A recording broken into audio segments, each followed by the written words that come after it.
Uh, Okay, guys, welcome back to the Let's Get Freaky podcast. Very excited. I've got two awesome guests tonight. We've got Chris and Dean from the Wandering Road podcast. Guys, welcome to Let's Get Freaky. Thank you so much for being here. Thank you for having Thanks, us, Tommy. Tommy. Thank you. It's an honor. You guys have got a great show. I was very lucky enough to be on it a few weeks back. Dean, I didn't get to meet you, but Chris, we had a great chat. hmm For anyone that's not heard of the Wandering Road podcast, can you tell us a little bit about it? Yeah, so the Wandering Road podcast is I don't want to say your typical paranormal podcast, but we kind of mix it up a bit. We do paranormal, we do interviews with like people such as yourself, people that just regular people just sharing their paranormal experiences. We've talked to some authors, we've talked to other podcasters frequently. And then we cover true crime, dark history. What else do we cover, Dean? We cover crappy documentaries that are We try to related to the mix in some, paranormal. hmm yeah, we try to mix in some real world scientific like true topic stuff as well, and kind of Yeah. dive into what's weird about that, and or what's what might make the world implode, which is there's plenty of that nowadays. Absolutely. Yeah. Yeah. Like last week's episode, well, I think that was episode like 150 or 151. We talked about the dude local to Pennsylvania who like was robbing graves and selling them on a Facebook website group, On Yeah, which is yeah. Facebook. insane. Yeah, Well, yeah. wait, Chris, tell them about the Facebook group Oh God, you remember that the I'm name now of it? sure I'm It's sure it's based in America, and Oh, this is just more reason. Can we swear on the podcast? absolutely, man. Okay, Free speech. You say what you This is want. just awesome. This is more reason why America is a shithole now. So there's a Facebook group that just popped out of the news article when we were reading it about this young guy. Well, I say young, he's like around our age, but he was like robbing graves for a long time, and he had like hundreds of like parts or whatever. It was just really yeah. weird. And but then the thing Whoa. that popped out was he was part of a Facebook group that was called Trading Human Body Parts or something like that. And there were literally 5,000 plus People on that. members of That's the a Yeah. group. group on And Facebook. Yep. yeah, we were just laughing so hard because we're just imagining like the police doing the detective work or whatever, and they like probably started from some obscure place, like, oh, someone's still. Maybe you should have started with the 5,000 people trading human body, bones and stuff on Facebook. That's That's I just insane. thought that was hilarious, man. Man, I get reels pulled for talking about flat earth or whatever I'm talking about. And then there's groups like that. That's Yeah, insane. Yeah, yeah, it's crazy what's been on the news lately. Yeah, and Yeah. also we like to rip into AI sometimes. I think, Yeah. dude, it wasn't like it was early on in the show. We talked about like potential doomsday AI situations, like AI getting out of control, over reliance on AI, and literally within the past like 4 to 6 weeks, every single tech company is like, "Oh, we're going full AI. We're going full AI." Hmm. I built my own PC last December 2024. Some of Wow. the parts that I bought for like maybe $300, like they're going for $3,000, $4,000 right now, which yeah. is Same here. insane. It's nuts, dude. Whoa. So we cover like a bunch of topics. We tried to like mix it up a bit, but I think the thing that Dean, correct me if I'm wrong, the thing that we enjoy the most is getting people on and Hmm. just letting them know like, hey, this is a safe space. You're not gonna get judged. Like him and I both went through shit Hmm. with like the paranormal and unexplained, and like just let it rip. Like Yeah. that's what we're here for, and that's what we love talking about, having people share their stories. And some people come on, they're like super anxious at first, like the first 15 minutes, and then after that, it's just like smooth sailing. You go into Hmm. different theories of what's going on. So I think that's probably the best part of doing this show with Dean. Yeah. Yeah. Eh, Yeah. What blows my mind with since we started this, or since Chris started this and brought me on, um, I was skeptical at first of getting anybody and everybody who wanted to come on to talk to us and be guests, because I always had this high threshold or this high acceptability of the like people having experiences. I think that most people who have experiences did experience something. Um, but you also have to be careful because there are people out there like looking for attention, or maybe there's something a little bit off or something like that, you know. So the thing but I was proved wrong 100% because I don't know how many guests we've had on, Chris, like dozens and dozens and dozens, like lots and Yeah. lots, maybe even like approaching 100 since we started. I don't know.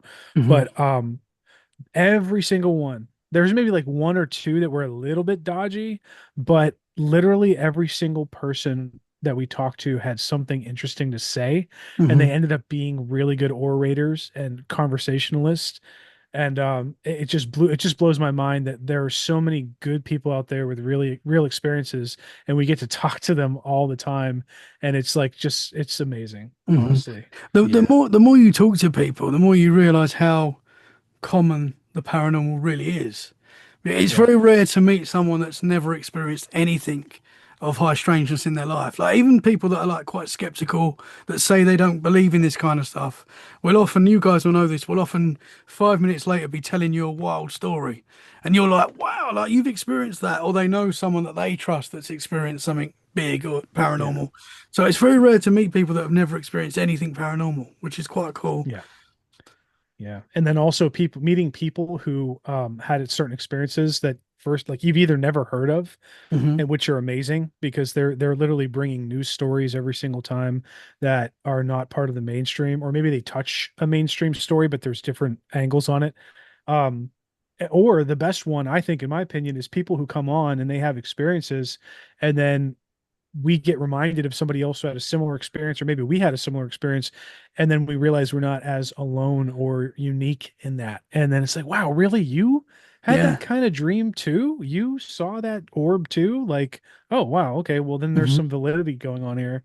Yeah. And quite often as well, a guest will tell you something, and you'll know someone else that's experienced that, and you'll tell them, and they'll be like, "Really? Like someone else has experienced?" And it's like, Yeah. and that is what's so cool about this because we're putting all these experiences together, and we're kind of painting a picture. I know we haven't got all the answers, and I don't know if we ever will have all the answers to what is going on in this crazy world, but it Yeah. definitely helps to know that you're not crazy, that so many people have these experiences, and it's actually quite common. Yeah, like Yeah. going off of that, like a couple Fridays ago, Dean, you remember we were talking to that woman, Third Eye Becca? Um, Oh, yeah. yeah. And some of the experiences that she had, you like immediately you would just call them out. You'd be like, "Oh, dude, you had the same thing. We talked about the same thing." So it's like you're talking to all these people, and there's just that instant connection. And I think you validate what they went through just by association. It's like, okay, and then there's that connection that, hey, I'm not imagining this, I'm not crazy. And I Hmm. think that's the most important thing because for what you said, Tommy, like if you're talking about flat Earth, like I'm not saying I okay. believe in flat Earth, No, by the no, no, way. I'm not saying you. I'm not saying you. If someone comes on and starts try to talk to me about flat Earth, okay, I'll entertain your conversation, but I'm like, I'm huge into space and stuff. I'm like, there's like, you know, yeah. Hmm. But for Well, the yeah, most part, that's the thing we figured out. Like we figured that out a long time ago, where like we always preface by saying no matter what you bring to our show, we'll never shit on you. Like we will Hmm. yeah, never ever for any reason poke fun at you or even try to dismantle what you're saying. But we might, like Chris said, kind of like be like, oh, well, interesting. Did you think about this? Yeah. Or what do you think Hmm. about this? You know, like kind Yeah. of, but yeah, we right. rarely even have to do that much. Like No. it's been smooth. Hmm. But quite often, I think people are happy to hear that. They're quite happy to hear other people's opinions. I know I've been like I've shared Yeah. my experiences before, and someone says, "Do you think it could be this?" And I'm like, "Do you know what? Yeah, it could be." And that's a different, it can change your own Yeah. perspective on these things as well. And I think that's important. So I Yeah. think Yeah, yeah. 100%. that's what's I, so I, cool about these conversations. yeah, I'll definitely say, Tommy, like in the beginning when I first like started sharing my story, like even before the podcast, just talking to different people that I know, and they start throwing out things like, well, it could have been a gas leak, it could have been this. You're kind of defensive at first. It's like, dude, you don't know what the fuck that I went through. And it was terrifying.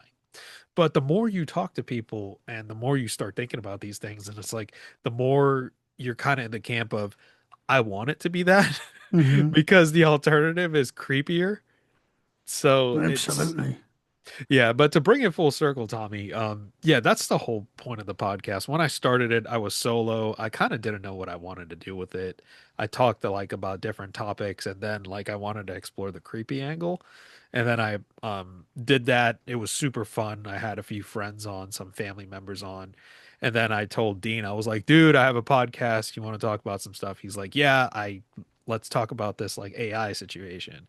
And then we just flowed perfectly like back and forth. Because him and I have been friends for what? It'll be pushing what, 17, 16 years now, dude, since like our university days.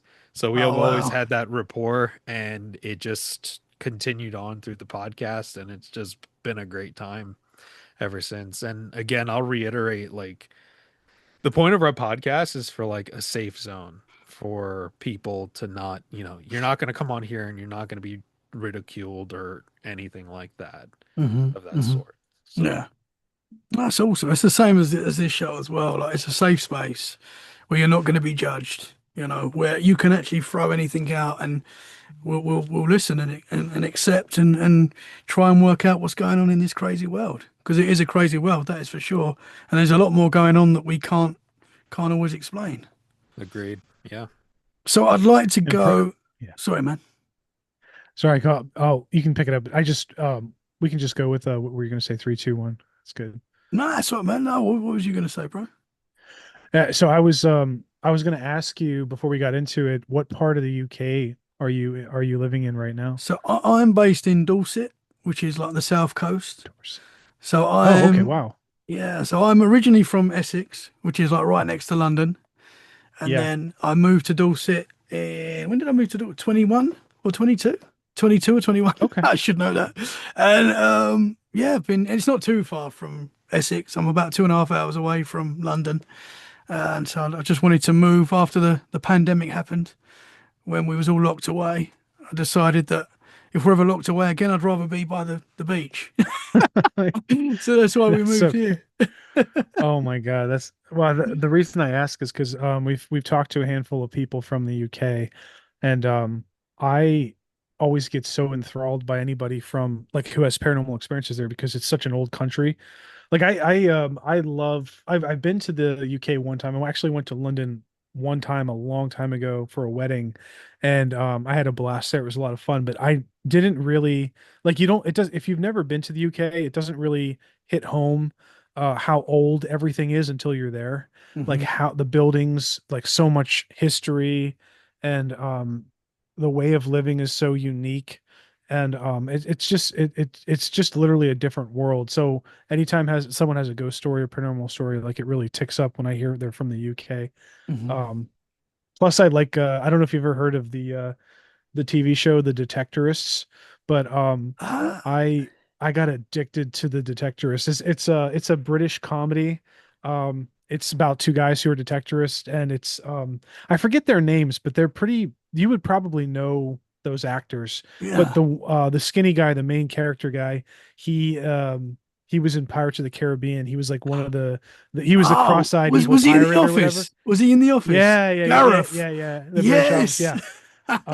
I He's love a that funny show, The dude. Detectorist, man. It's a really good, yeah. He's a great actor, I've but not just seen all that that. stuff over there.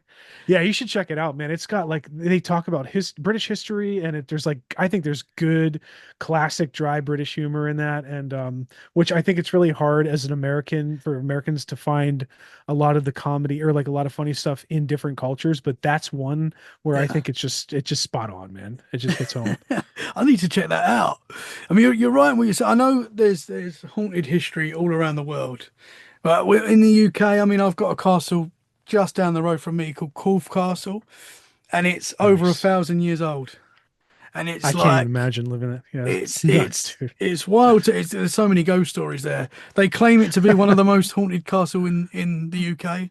I don't know Was that Oh how. my William the God. Conqueror's castle? Yes, that's It it. was. Okay. Yes, Wow. man. Good Yeah, knowledge. yeah. Yeah, yeah, Yeah, yeah. I think he founded it or built it. I'm not quite sure, but he has something to do with it, and it's mainly ruins now because it's so old, and something happened where it got destroyed partially. But it's still there. It's still like you can still walk around it, and it's still really cool. And yeah, I mean, I go in there sometimes and like touch the wall, and you just think, man, the things this wall Wow. must have seen, you know. And Yeah, I've yeah. spoke to people that have had paranormal experiences there. There's a woman in white that's seen walking around the castle. I don't know why it's always a woman in white. That's a very I was common about to thing. say that. Yeah, there Always a always woman in is. white, lady in Always a white, woman in white. lady in grey. It's always that. But yeah, that's seen very often there. And a knight is seen walking around the castle. Yeah, there's a lot of cool stories there. There's also a pub as well, just down the road from me, which a part of the one of the Oh. walls in the pub is from the 13th century. I know that sounds wild, but one of the walls still remains. Oh my So God. yeah, I see what you're Dude, saying. that would be such a bad mix for me to live by. If I had a pub and a castle, I'd die. I would die. I would just immediately get drunk on some kind of delicious local beer and wander into the castle and be like, "Lady in white." Like just I would be so obsessed with the history and actually going there because we don't have anything like that where we live. Like that's the coolest. It's like when you live near mountains for a long time and you get Yeah, so used to the mountains in the background and someone visits who lives in a flat plain area and they're just obsessed with the mountains and you're like, oh, those, oh yeah, they're just mountains. But yeah. then the person's just like, oh my God, these mountains are amazing. I would be like that with castles and history and shit.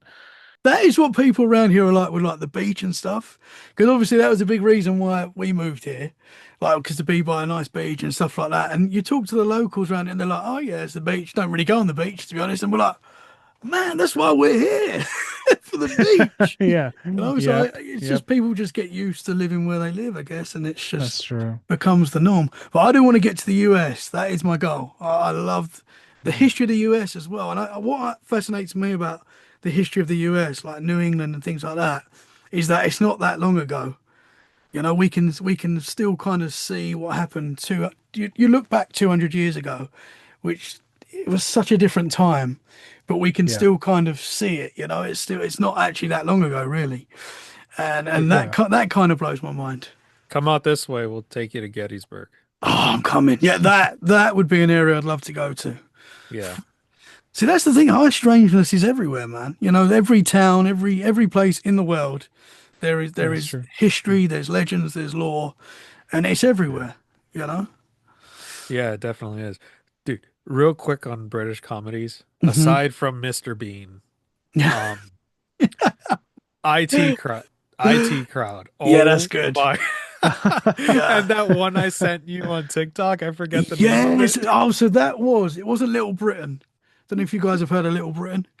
But it's by the same people that made Little Britain. I can't remember what it was called, but it got banned. Like, I don't think you can watch it on telly. It's probably still on YouTube and stuff. I don't know. I can't remember what it's called, man. But they banned it. It was like politically incorrect now. But Yeah. I Oh, dude. but it's great comedy, man. It's great. Yeah. The I dude don't think. going through the airport checkpoint. Yeah. Oh, what is that show called? I can't remember, but Oh. it is funny. It is so I funny. don't know, Tommy, I don't know if you knew this, but like growing up for Chris and I growing up in America, we had this TV show on comedy. We have the channel over here called Comedy. I don't know if they have Comedy Central over there, but Yeah, yeah. it's just like this. Okay, cool. Comedy. So they had this old show that I think started in the UK, and I can't remember what it's called, but it was basically a skit show where people would dress up in like big furry costumes, like big furry animal costumes, and then they go out in the real world and they would do pranks and stuff like that. And the opening scene was like, just a bunch of got people in fur suits just like chasing some poor guy down the street. And I have to look up and see. It's gonna bother me now, but Ah, I'm does that trying to sound think. familiar? I'm not sure, man. I'm not sure. Okay. Chris, Uh, did that ring a bell? Vaguely. Vaguely, I think Vaguely, it I'm right? It was trying on to. yeah. for like 3 years. Yeah. Um, You guys watch like the In-Betweeners and stuff like that. You yep, seen the I've heard In-Betweeners? it. That's a good one. That's a good Yeah. one.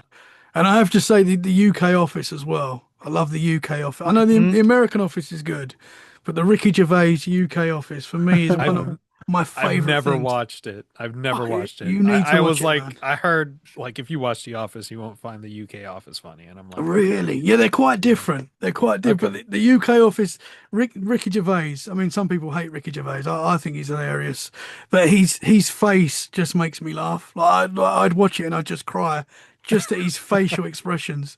Like that's how good. And Gareth was in that. The guy that you were saying at the start. His name's Oh not yeah. Gareth. The actor Gareth Keenan. I can't remember his actual name, but he's hilarious in that. You got to watch The English Office as well. It is funny. Guys, we got to get into your paranormal experiences. As much as I'd Absolutely. love, yeah, yeah. It was like last time on my show, we talked about football for like yeah, a good yeah, good hour. good You 20 got to have minutes. the banter.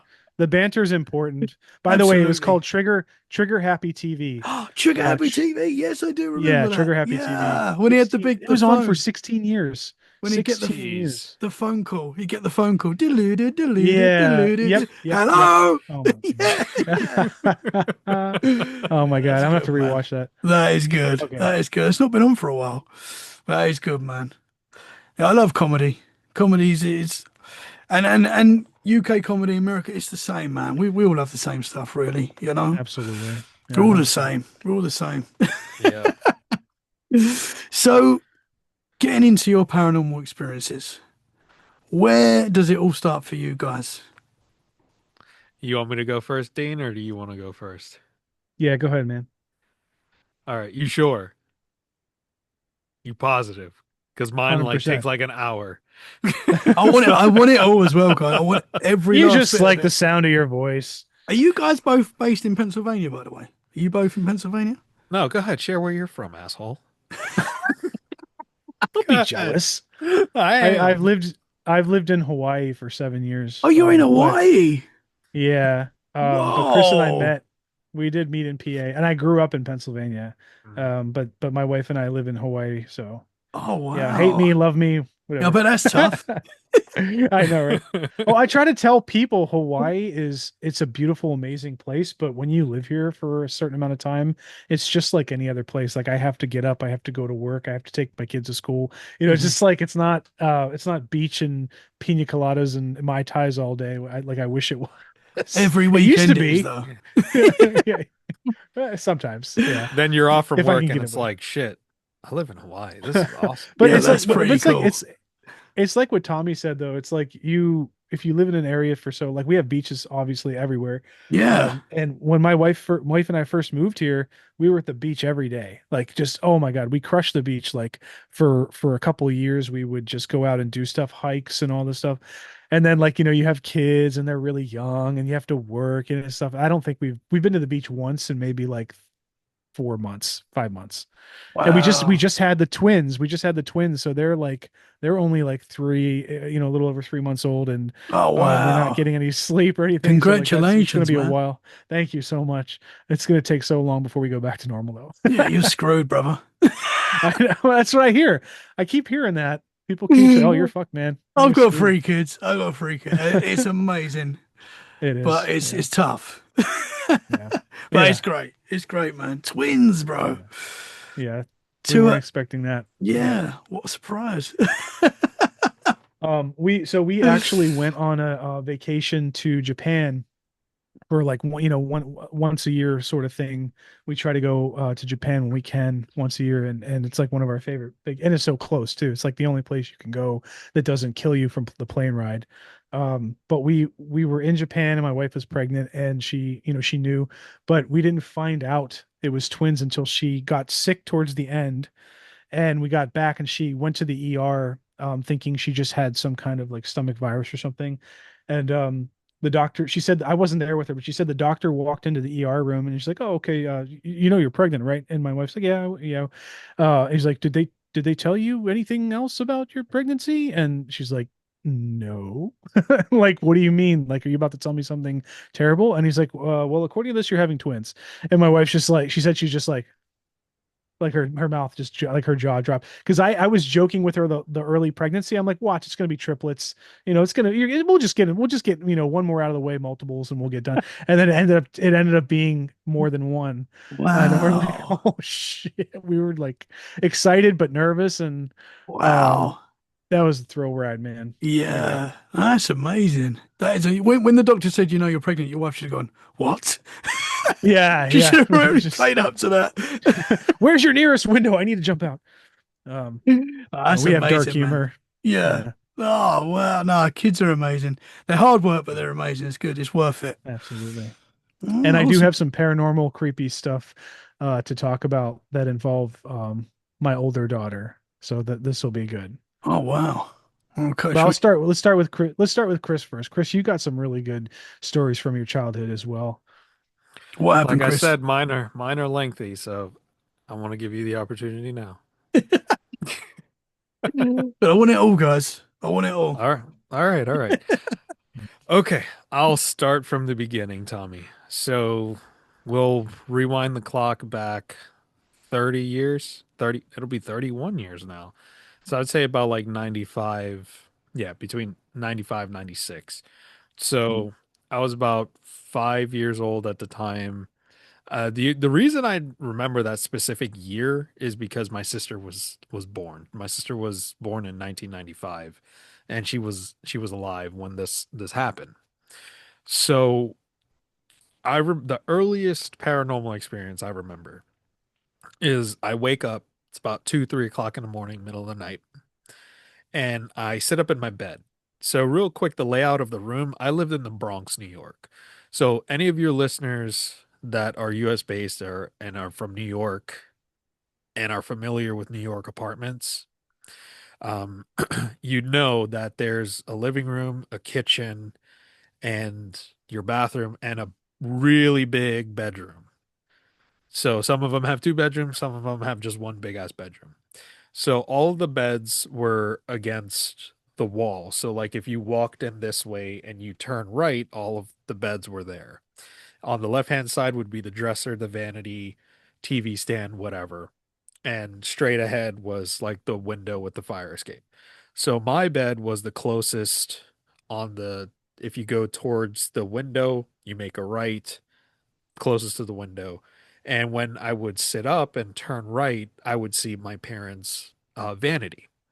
So I get up, it's around 2, 3 o'clock in the morning. I don't know why I woke up, but I look over at my parents' vanity and I see these like I'd say 5 to 7, the number gets kind of hazy, of these like shadowy creatures. But they're not your typical shadow people in size. They remind me of like the size of the seven dwarves. So I don't know what possessed me to do this, but I point at them and I was like, "You don't belong here. You need to get out of here. Like, what are you doing in our room? Like, get out of here." So my mom wakes up and she yells at me. She's like, "Why are you screaming? It's 3 o'clock in the morning. You need to go to bed, blah, blah, blah, blah." So while my mom is reprimanding me, I'm looking at her. And after that's done, I look back over. They're gone. So I thought that was the end of it. So fast forward to a couple years ago, and I go to visit my parents. They now live in Orlando, Florida. So I don't know why, but I was just alone with my mom. My wife and my sister were probably out at the store or something shopping. So the topic of the podcast came up, but this specific experience came to mind. And I asked her, I was like, "Hey mom, do you remember that night?" She's like, "Oh, absolutely. I remember that night. You were like screaming at the at the vanity, and I told you to basically shut the hell up." And I was like, "Was that the only time that happened?" And she's like, "Oh no, not at all." She said there were multiple times that you would wake up and you would scream that these like little things were trying to get you. And I would have to one either stay in bed with you until you fell asleep. And there were some instances where it would be like 2, 3 in the morning. My sister's a newborn. She's hungry. So she's sitting in the living room feeding her. and she hears me crying like really loudly, and she rushes back to the room, and I'm like pointing like they're gonna get me, they're gonna trying to get me. And this happened frequent, like not frequently, but this she said this happened quite a few times. Now, I don't know why I decided to confront them that last time. I guess might have gotten over that fear. But after that, to my knowledge, it never happened again. But prior to with that confrontation, um, it was like, okay, I don't know what it was. When I did some research about it, and Dean, we talked to a few, a, cou- one TikTok creator, uh, Sydney, Sid the horror kid, and she talked about duendes Hmm. because her family's like from Mexico, and I'm like, you know what? That kind of sounds like a duende. So that's kind of what I chalk it up to. It might have been a duende experience. So that's the Interesting. earliest one that I remember. Whoa, man. Can I ask if they could you see like features on these creatures, or are they just like shadows?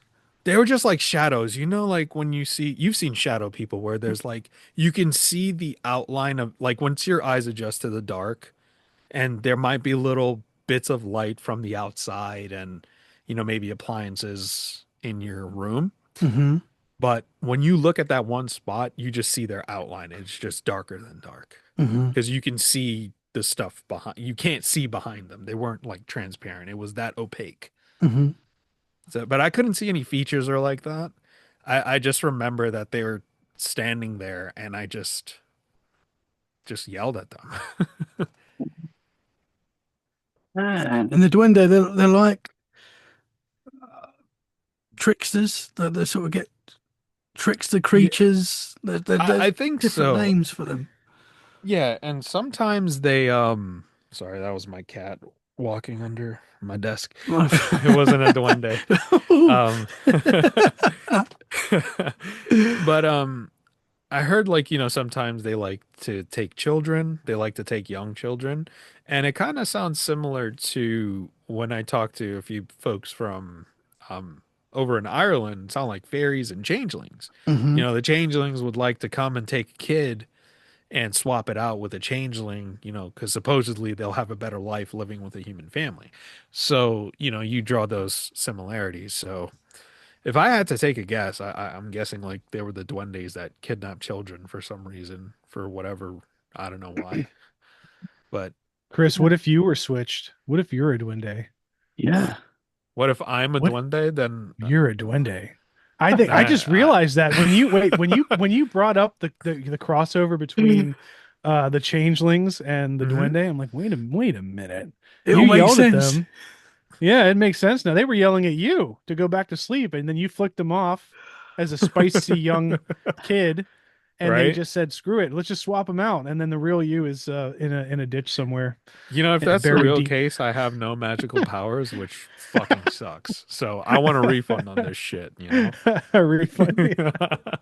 It's so interesting because, like, obviously, duende is a name given, you say, in Mexican culture, but these things appear all over the world in all different cultures. They might have a different name, and that's what I Yeah. find so interesting. Like you say, in Ireland, in the UK, in some parts of the UK, they call them like pixies, Hmm. little people in some areas, people in like Native American culture. So it's so interesting that these creatures seem to appear all over the world, same like experiences that people are having. They might have a different name. Like even in Yeah. like New England, Pukwudgies, they seem to be like the same kind of thing as well. I find that so interesting, man, how these things appear in every culture. Yeah, which Even in kind of Hawaii. yeah. Oh yeah, the what are they called, Dean? I forget what they're Well, called. I mean, I don't know. Well, they do actually. They do have a The name for them called Menehune? menehune. Yes. Menehune. So we, God, I think like I could already sense Tommy, like you were gonna be like the awesomest. Wait, am I? Oh, that's you, Chris. I'm sensing like you're gonna be the awesomest host ever. We're gonna have to come back on like to talk because Absolutely. there's so many avenues to go down. Oh my God. But really quickly, the menehune are interesting, and they do even have fey traps in Hawaii. Well, I don't know what they call them, but I saw one hiking one day, and I don't want to steal Chris's thunder. I'll just briefly drop it in there. But like my wife and I were hiking with our daughter before the twins were born, and I just notice everything. Like I've always, that's part of like my experience of the paranormal and the weird stuff, but I've always been hyper perceptive, even at a young age. And it's just, it bothers my wife to the nth degree when I point stuff out. But we were hiking and I saw this little leaf just waving, and it was like down over a burn or a berm or whatever. And there was no wind. There was nothing else around. And this leaf was huge. It was like one of those big elephant ear leaves or whatever. I think it was like a taro root. And it was just bobbing up and down. And all the other leaves around it were not moving at all. Nothing was moving around it. And I noticed, I was like, that's so weird. And when we came back, it was doing it. It was still doing it like 20 minutes later.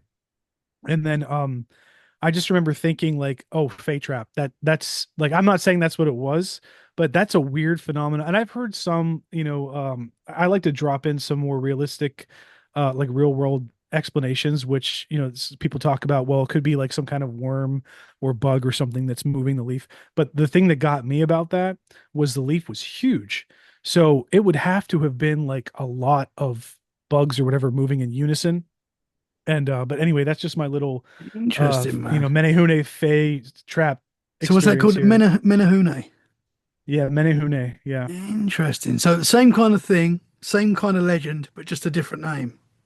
Yep, exactly. All the way out in Hawaii. Wow. Interesting, man. Yeah, these things are everywhere. That's what's so amazing about this stuff. Man. So, Chris, after that experience, you never saw them creatures again? Nope, never saw them again. And from that point up until I'd say 1999, 98, 99-ish, nothing really happened. It was normal childhood. It was fine. So I would say, what was it? Summer, I think it might have been summer of 99. Um, we ended up moving from the Bronx to Queens. So my parents and my aunt and uncle, they came together. They purchased a duplex home, right, in Queens, New York. So we lived upstairs. They lived downstairs. I was super excited because I never lived in a house. I've always lived in what you guys call over there a flat, an apartment. So always lived in a flat. Would visit family that had houses. Always thought it was so cool. So I was excited to move in. So we move in, and this information I got from my aunt that I kind of take with a little bit of grain of salt. Well, not a little bit of grain of salt, a spoonful of salt, because I can't corroborate the story because the people that told her this are no longer alive. So when they purchased the home, they were going through it, you move stuff out, whatever. They purchased the home as is. So as they were doing stuff there, two ladies across the street, they were older German ladies, um, had came over, to introduce themselves, talk to my aunt, and they basically told my aunt that you should do a cleansing before you move in, and you should do a cleansing after you move in, because the people that live there were into some weird shit, were into some weird occult stuff. Then they made a claim how like some teenage girl went missing and they were probably responsible for some, I don't know, satanic sacrifice or something. That part, huge grain of salt because there's no way we could validate that information. But the part with the occult practice, I kind of believe based on everything that we started to experience when we moved into the home. So we move into the home, we get settled. The first story comes from my mom. So we moved in, the kids are off to school. My sister's still pretty young at the time. She didn't start school. So we needed somebody to babysit her while my parents were at work and my aunt and uncle were at work. So my aunt came in from Manhattan to babysit my sister while my mom goes to work. So whatever, the day goes fine. My mom comes back home, talks to my aunt, and the first thing my aunt says is, "You got visitors in this home." And my mom's like, "What do you mean?"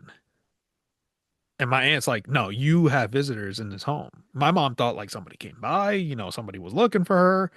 No, she emphasized you have visitors in this home, emphasizing that, there was something else there.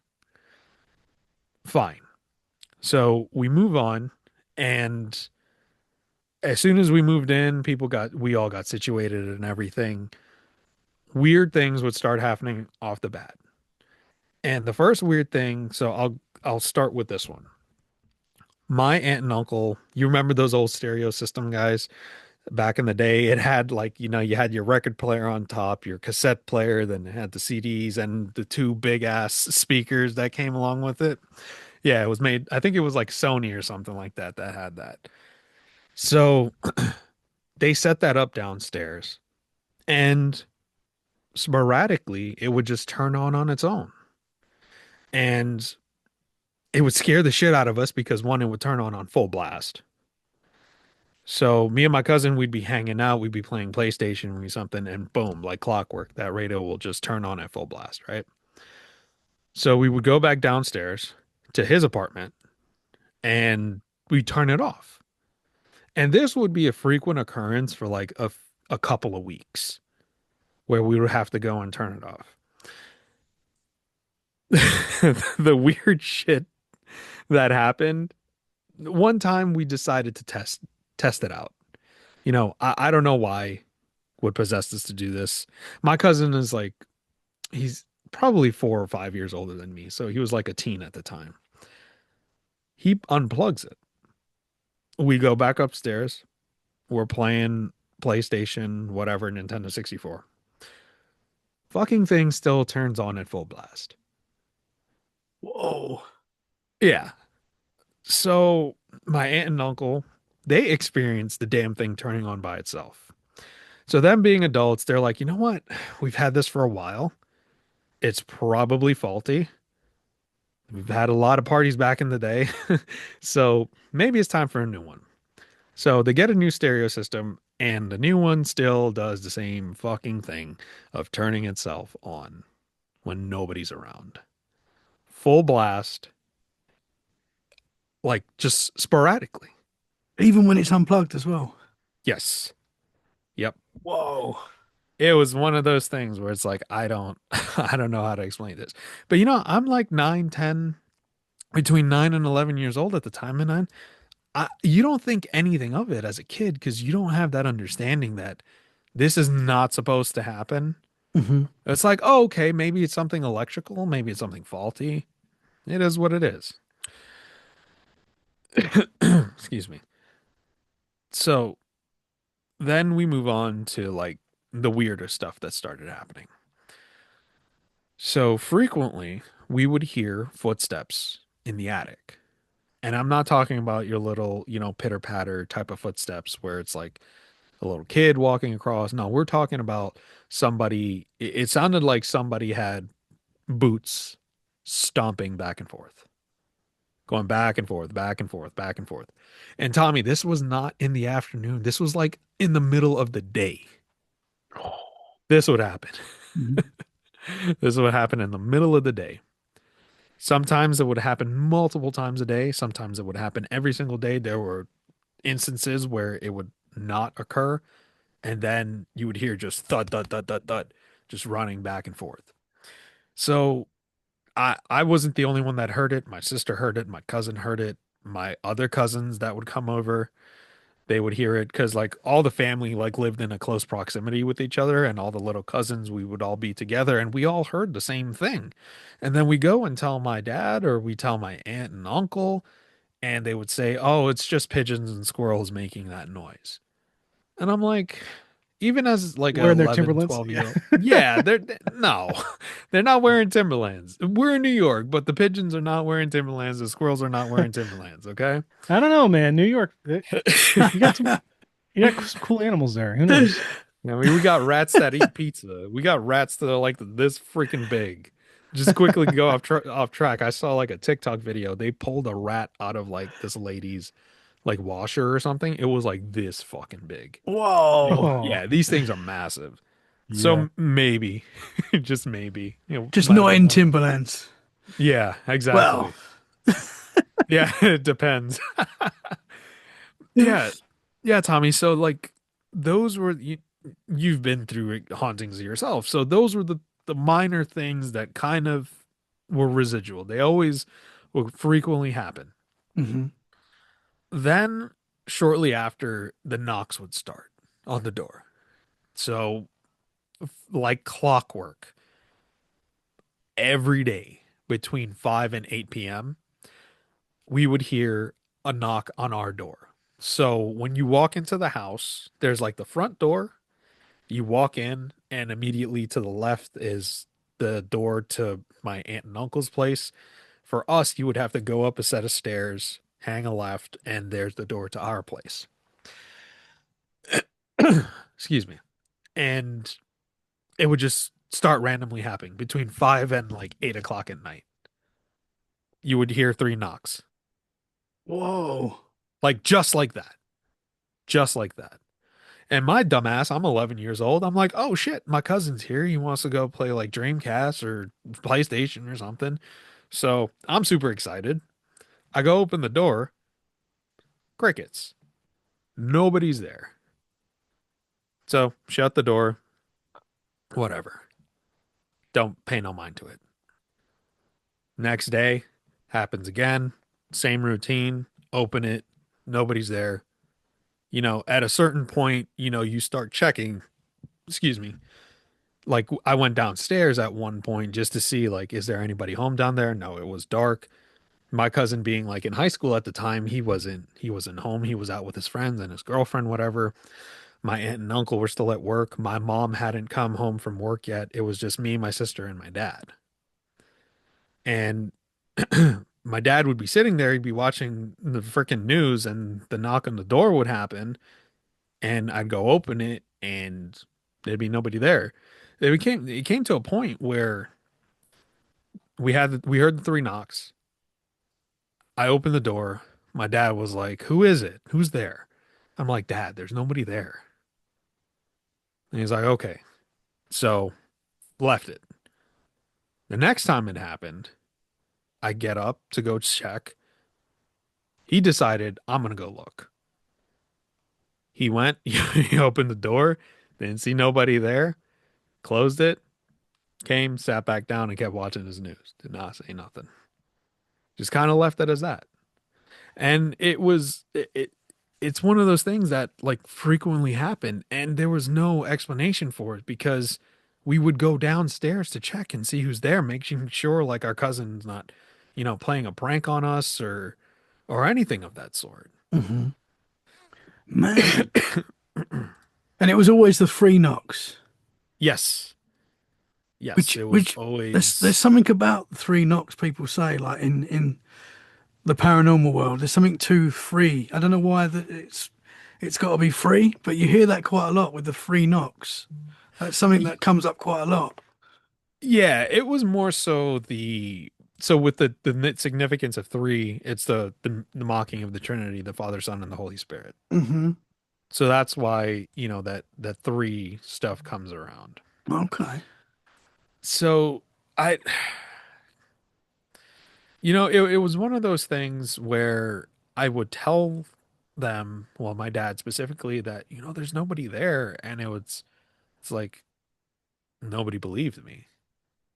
Very early on in that home, it was one of those things where they always had an answer for it. Now, now that we moved out of there, I think in 2007, late '07, early '08. It's kind of hazy now because we're pushing 20 plus year, almost 20 years since we moved out of that place and from when things started in the late '90s. But, as you get older and you start talking about this stuff with them, like you said with your parents, they didn't believe you at the time. And it's a very lonely feeling when you're going through this type of stuff and people just want to explain away. It's like, I just want you to listen to me. I don't want you to explain to me what's going on. I want you to listen. I want you to understand because I know damn well you're hearing the same fucking thing that I'm hearing. Hmm. You're hearing those knocks on the door. You're hearing me tell you that there's nobody there. You're hearing when I tell you that there's nobody downstairs. Like, what are we gonna do? But I think, to flip my thinking, to see it from their perspective, it's like they're in their 30s. They have a young family, they got kids, they just put a lot into a home financially. What am I supposed to tell the kids? That there's a ghost and you just need to ignore it? Hmm. Or do I give them some sort of bullshit answer because I can't afford to financially move if these kids don't want to fucking stay here anymore? So that's kind of the double-edged sword that I, understood now that I'm, later in life. Hmm. And they didn't Under, want to scare you, I understand. guess. Yeah. Yeah, exactly. Exactly. I don't know about that. They did that. What What do about you the mean? what about the nice little bedtime stories they used to tell you if you don't go to sleep? The Oh, yeah. Yeah, yeah. Yeah. How could I forget?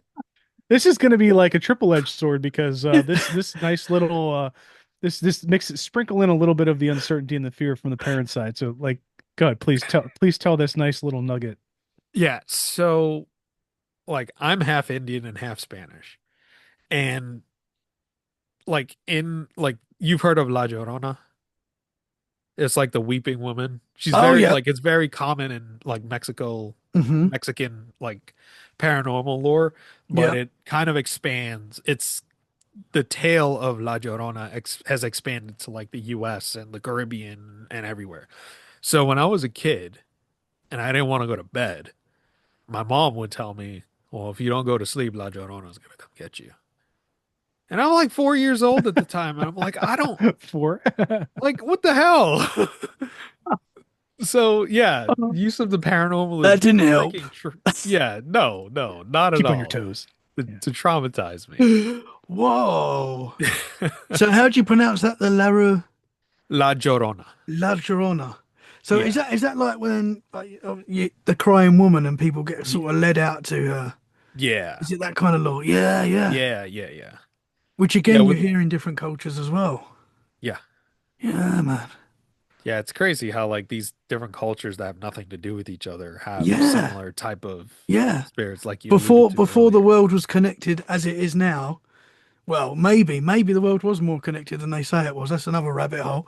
But but the same people are experiencing the same thing with the Hmm. same legends. Again, just different names. But that, yeah, I bet that didn't help at the time. No, no. So right off the bat, she would like even she would say like, "You see like those two eyes in the window looking at you? If you don't go to bed, they're gonna come get you." And my dumbass would be terrified, and I'd look in the window expecting to see like two big ass eyes just like staring at me. And we Good laugh at night. it we laugh about it now, but at the time, like 4 to 5 years old, I'm like, I have, children have, massive imaginations, and you're kind of picturing what that would look like. And it's like, Hmm. okay, I don't want to open my eyes. I don't want to look at the window. I don't want to do anything. I'm just gonna put a blanket over my head and try to force myself to sleep after I've been traumatized. So yeah, man. Did So go did you see anything in that house when you was a kid? Did I? No, thankfully not. I did not see anything.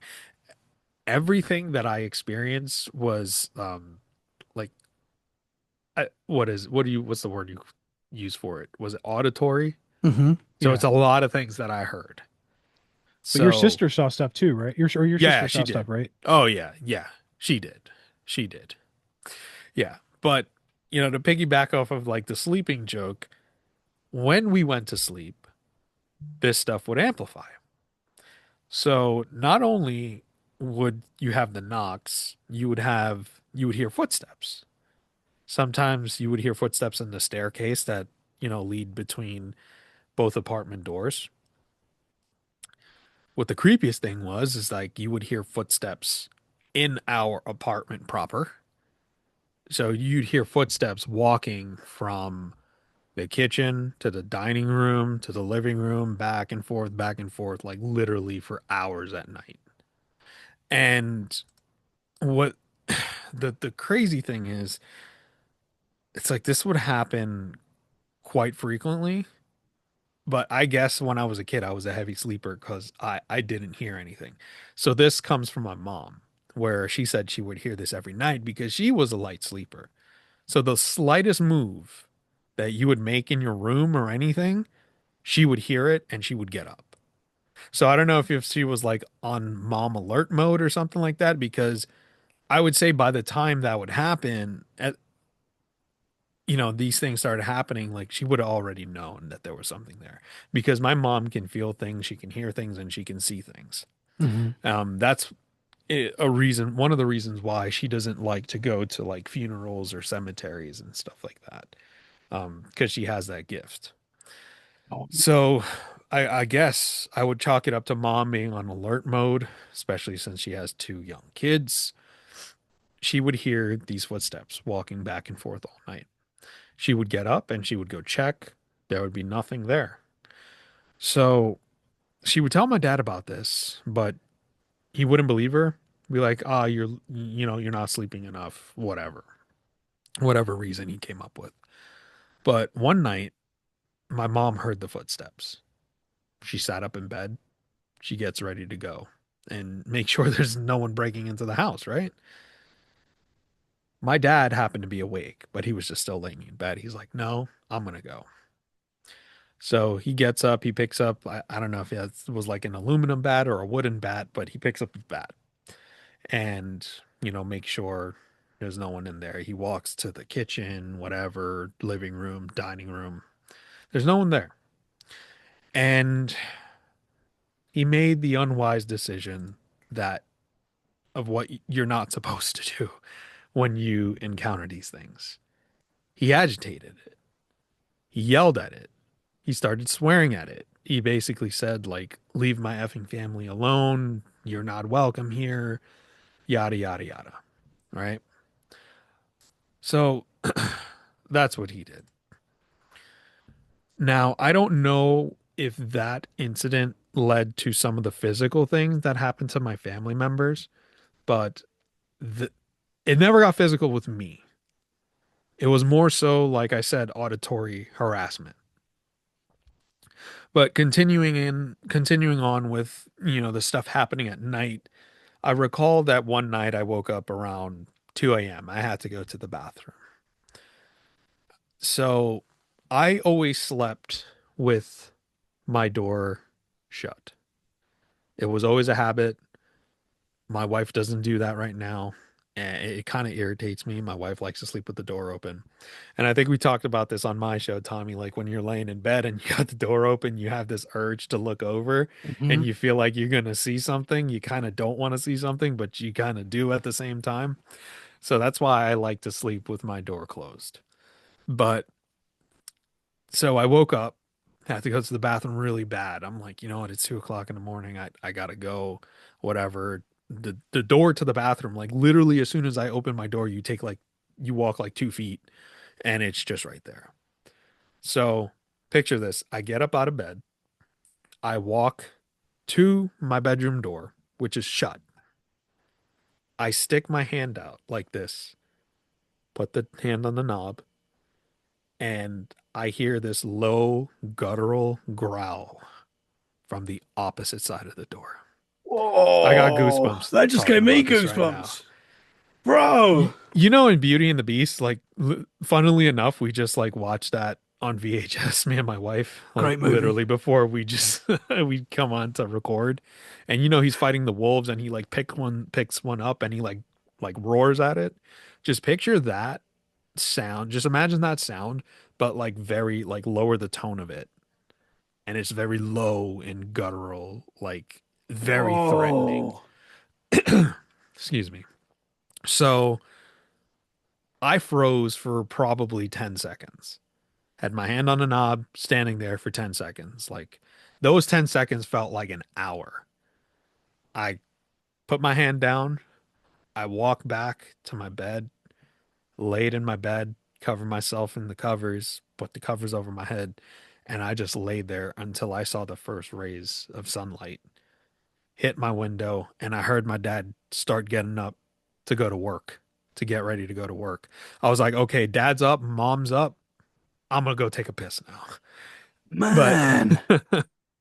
yeah. So that didn't only happen to me. I talked to my cousin once about that and I told him what happened and he's like, dude, one night I got up at 3 a.m. He sat up in his bed and the threshold under his doorway, there was like, some of those old doors, they have like a huge like gap, maybe 1 to 2 inches. So Hmm. you can see the lights coming through it. So he sits up in his bed. He's going to get ready to go. He has his door closed as well. And he just sees this this white light going back to the bathroom and past his room, back and forth for about 3 hours until the sun came up. So it would go, so the layout of their apartment is because they were on the first floor, so they have access to side entrances. When he would leave his room, immediately to the left was the door to the basement. And if he turned right, it would be the door to the bathroom. And right next door to him was his parents' bedroom. So where his parents' bedroom was, I was on like the upstairs version of that one. So he just laid, he just sat, he said he sat there and just watched this light go back and forth for hours until the sun came up. And he didn't move until sunrise. And I want to point out that I come from a very mixed background. So very mixed family. Some of us are Catholic, some are Hindu, some are Muslim, some are Jewish. So very mixed background. And while these things were happening, my like some of my family members, my father included, would try to have prayers in the home to, I guess, combat whatever was there. So my dad, he converted to Catholicism, but while my grandmother was alive, he was a Hindu. He kind of just did it. He like really wasn't into it, but he did it because his mother wanted him to do it. So, to be respectful to her, that's what he did. So we would have these like Hindu prayers in the home, and things would probably taper down for like maybe a few days, and then they would just come back like forcefully. You'd hear more knocks, you'd hear more footsteps. At a certain point, I would start to hear my name being called. And it wasn't random people's voices. It was people that I knew. And it liked to copy my mom's voice. And there was one instance, like, I heard my mom clearly shout out my name. And I didn't know at the time you're not supposed to respond back to that. So I got out of my room, went to the kitchen. My mom was in there. She was listening to the radio and she was cooking. I was like, "Yeah, mom, what do you need?" And she's like, "What do you mean?" I'm like, "Didn't you call me?" She's like, "No, I've been cooking here the whole time listening to this like radio broadcast of like the news or whatever." And I'm like, "Oh, okay." So happens again. And I was like, "Mom, did you call me?" She's like, "No, I didn't call you. Like, what is wrong with you? Do you need me to take you to the doctor or something? Like, are you hearing things?"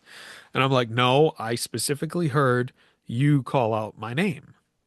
And that's when she was like, "You know what? Whenever you hear that again, just ignore it." Because in her, I guess her superstitious beliefs or whatever beliefs she grew up around, they said when you hear that, never respond to it because it's the dead calling out to you. So, you know, whatever. What Oh, was that, man? no, that's just my my wife upstairs. I I thought don't you know what heard your name happened. called again. Or is it? Yeah, I know. Right? Oh, Right? Yeah, yeah. I will say really quick before we get back to the stories. Um, I'm glad there have been no technical issues so far because Dean, touch wood. anytime we, Oh Now, yeah, you, yeah. now touch you, now wood. you've said it. Now I said it is gonna Stop! happen. Yeah, right, Freezing. right. Right. We've gotten this far without So it. far, so So, good. Yeah. yeah. Man. We had one person on the show once talking about their experiences with what they thought were demonic entities, and we ended up losing. Like we dropped like something. I don't like to this day we don't know what happened, but we were 30 minutes in, and I don't think anything was choppy at all. Like maybe their internet was a little bit wonky, but nothing abnormal. We've had people like that plenty of times, but we ended up losing the whole recording for that The whole 30 recording, minutes, yeah. No and we It had to just way. wiped. start. It was We had like to it never start happened. over. Yeah, none of us, Whoa. none of our things were saved, and I don't know, listeners or viewers, probably a lot of you know this already, but if you don't, um, the way it works is there's local recordings, right, and then there's the cloud Cloud. recordings, and we lost all of it. So it doesn't make sense in What? any circumstance to lose 30 minutes of recording. But the person was talking right at the pinnacle of like it was getting really, really heavy, the conversation, and then things just started getting choppy and weird, and then we just lost it. We just all got Yeah. cut off, and we just lost the recording altogether. It was so strange. Yeah, we had to start Wow. all the way from the beginning, which was nuts. Whoa, man. I mean, it does seem that in some cases, these entities, spirits, whatever you want to call it, seem to be able to mess with our technology. We hear that so often, and how often are you talking to someone and they say, when I start talking about this, things start happening, and you're like, okay, and then they do, and things start happening, like in your house or there, and it's like, what's going on, man? I don't believe in coincidences anymore because it happens too often, and Yeah. it's very strange. Yeah. But just wanted to throw that quick tidbit out that that does Hope, tend to happen. Yeah. hopefully, we don't have any technical difficulties, issues. Right. Yeah, I Does know. happen. Man, that growling that you heard behind the wall, behind your door, what do you think that was? I know that's difficult. I think it was whatever was in there just didn't just trying to scare us. Hmm. Just trying to scare us because as I'll share like as one of the final stories that I have from my mom to kind of like bring it full circle before we move out, um it this thing did not like us. This thing did not like whenever, religion was involved. So that kind of feeds into why I kind of believe the rumors from the neighbors about them doing like occult shit Hmm. back in the day. And before I forget, when we did move into the home, when we moved in, it was as is. So all the furniture was still there, upstairs and downstairs, and everything was still in the attic. My aunt and uncle made the mistake of keeping some of the furniture downstairs, which I never agree with. And they had some of the stuff up in the attic just sitting there for maybe a year or two. When they finally got to cleaning it out, they found like an old German Bible and they found um Nazi stuff, like World War II stuff. Oh, Like I don't know if it was a Wehrmacht uniform or a Waffen SS uniform, but clearly that's where these folks were from. whoa. So, that stuff, like who knows like if the previous owner was probably a soldier, I'm assuming was a soldier, may have seen combat or something like that. And that stuff, I truly believe that that stuff, that negative energy sticks to those objects. So Hmm. having that sitting in the home and also keeping certain pieces of furniture that belong to the previous residents, I think that kind of strengthens the negativity. But with the stuff that went on, I I go back and forth on whether it was, an angry spirit that was there or if it was demonic. So, Dean, we've talked to JJ quite a few times and went on his show. I shared these stories. He's in the camp that this was demonic based off of like things that have happened after we've moved out. But to continue on with the whole name calling thing, there was one instance where both my mom and I heard my name being called with her voice. Yeah. So it was kind of one of those things. It's like, yeah, mom, now you believe me because you're sitting right next to me, and you sure as hell didn't say nothing. That's what she So, heard her own voice. uh-huh. Yeah. Whoa. Yeah. Sometimes it would mimic my dad. It was just weird. And it was just to like get attention and stuff like that. It was strange. That must Um, be wild to hear your own voice. mhm. Yeah. So the more I think about it, it's like the more like horror type of shit you would hear in Yeah, a movie, right? absolutely. And that's why I'm always, and Dean can back me up on this. I'm always quick to say, like, if you have a scientific explanation to debunk every single fucking story that I have, I welcome it. I'm not going to be mad at you because I would rather that be the case than to deal with the fact that, there was some paranormal shit that went on Yeah. that me and my family had to deal with for from like 1999, 98 to 99 to about '07, when thankfully we were able to move out. My aunt didn't sell the house till about 2014. So she was in there for another 7 years. So who knows what else, happened there to other people, after we moved out, because other people did move in to that apartment up there. But excuse me. The next experience is kind of the one thing that's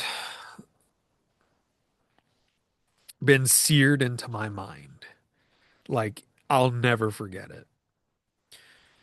So, this is an instance where it got physical. So, my aunt was living with us at the time. And as I explained earlier, when you walk into the house, like the front door, you had the apartment doors, go up the stairs, you open our door, it takes you into the dining room, you make a right. There was a door and that there was a threshold into the kitchen, which actually had like a pretty heavy wooden door attached to it that you can open and close. So you go through the kitchen, and once you stand in the kitchen between um the there was like this hallway. It was kind of like rectangular-ish, oddly shaped hallway where if you were standing in the kitchen and you were facing that direction, you could see my parents' bedroom and you see my bedroom. And with the bathroom door, like if you stand in the middle of that little hallway area, you make an immediate left, the bathroom door is right there. And right across from the bathroom door, maybe a good, I don't know, 7 to 8 feet, was the closet door. So imagine that, picture this. I'm standing in the threshold with my mother, facing that direction, her bedroom door. My sister is standing in my bedroom at the doorway.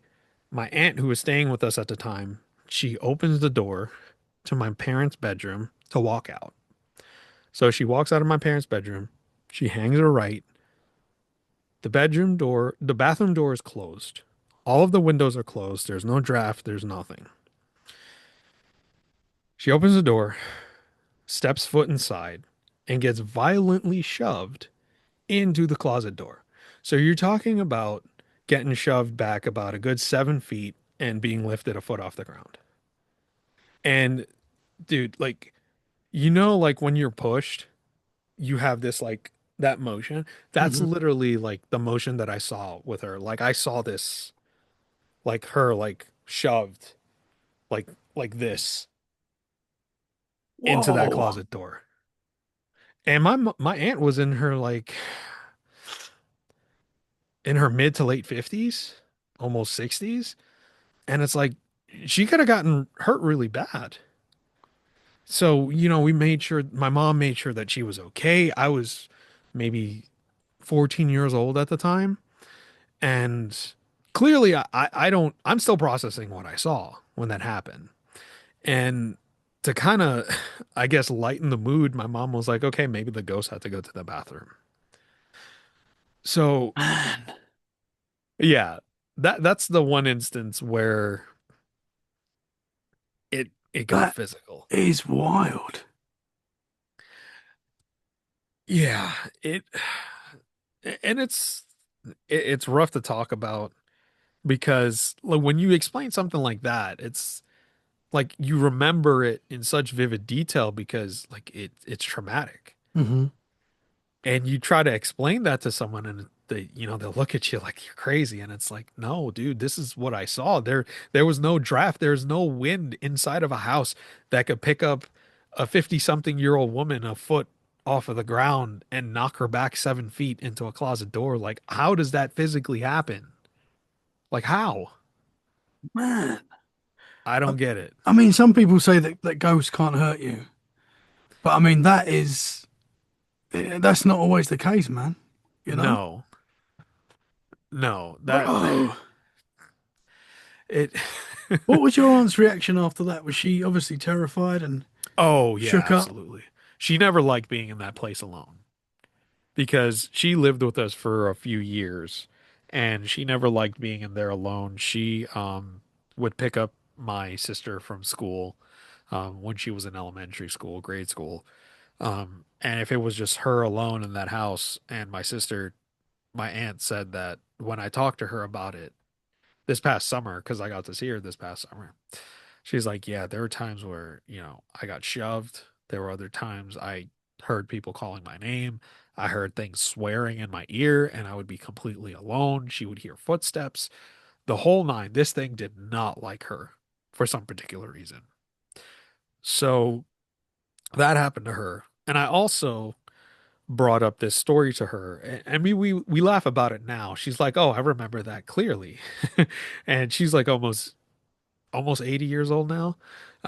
She's like, she was laughing about it. She was like, yeah, I remember when like the ghost shoved me out of the bathroom for whatever particular reason.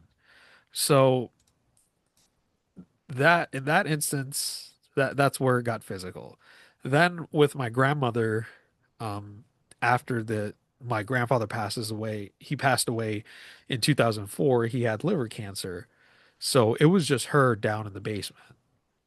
And before she passed away, she shared with my mom after we moved out that she would say, like, the things don't let her sleep. She said something would throw water in her face at 3 o'clock in the morning, things would scream in her face. And this is like an 82-year-old woman just like living by herself downstairs. Obviously, like the family's upstairs. So if she ever needed anything, we were there. But she said there were so many times that she would hear like things screaming at her and all that stuff, just keeping her up at night. There was one instance, this comes from my sister. She said that my grandmother got shoved because my grandmother fell and broke her wrist. And we thought that, it's because she's old, she lost her balance, she fell over. My sister was with her when that happened. My sister says that my grandmother was going to walk into the bathroom and something while she was walking pushed her and she fell and she broke her wrist. And when someone loses their balance, they're like that. There's a difference between losing your balance and being shoved.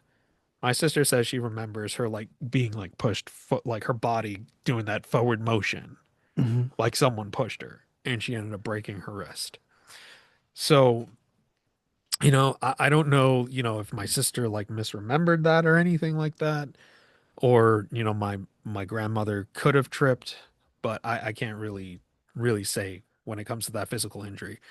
But when it comes to the stuff of her being woken up at night, I could completely understand. Hmm. With my grandfather, unfortunately, I never had a chance. Nobody ever had a chance to talk to him about what was going on because there were quite a few times that he was just completely alone in that house. So I couldn't even imagine what that man heard. And especially trying to live with cancer and taking medication and Hmm. all that stuff. It must have been a rough time.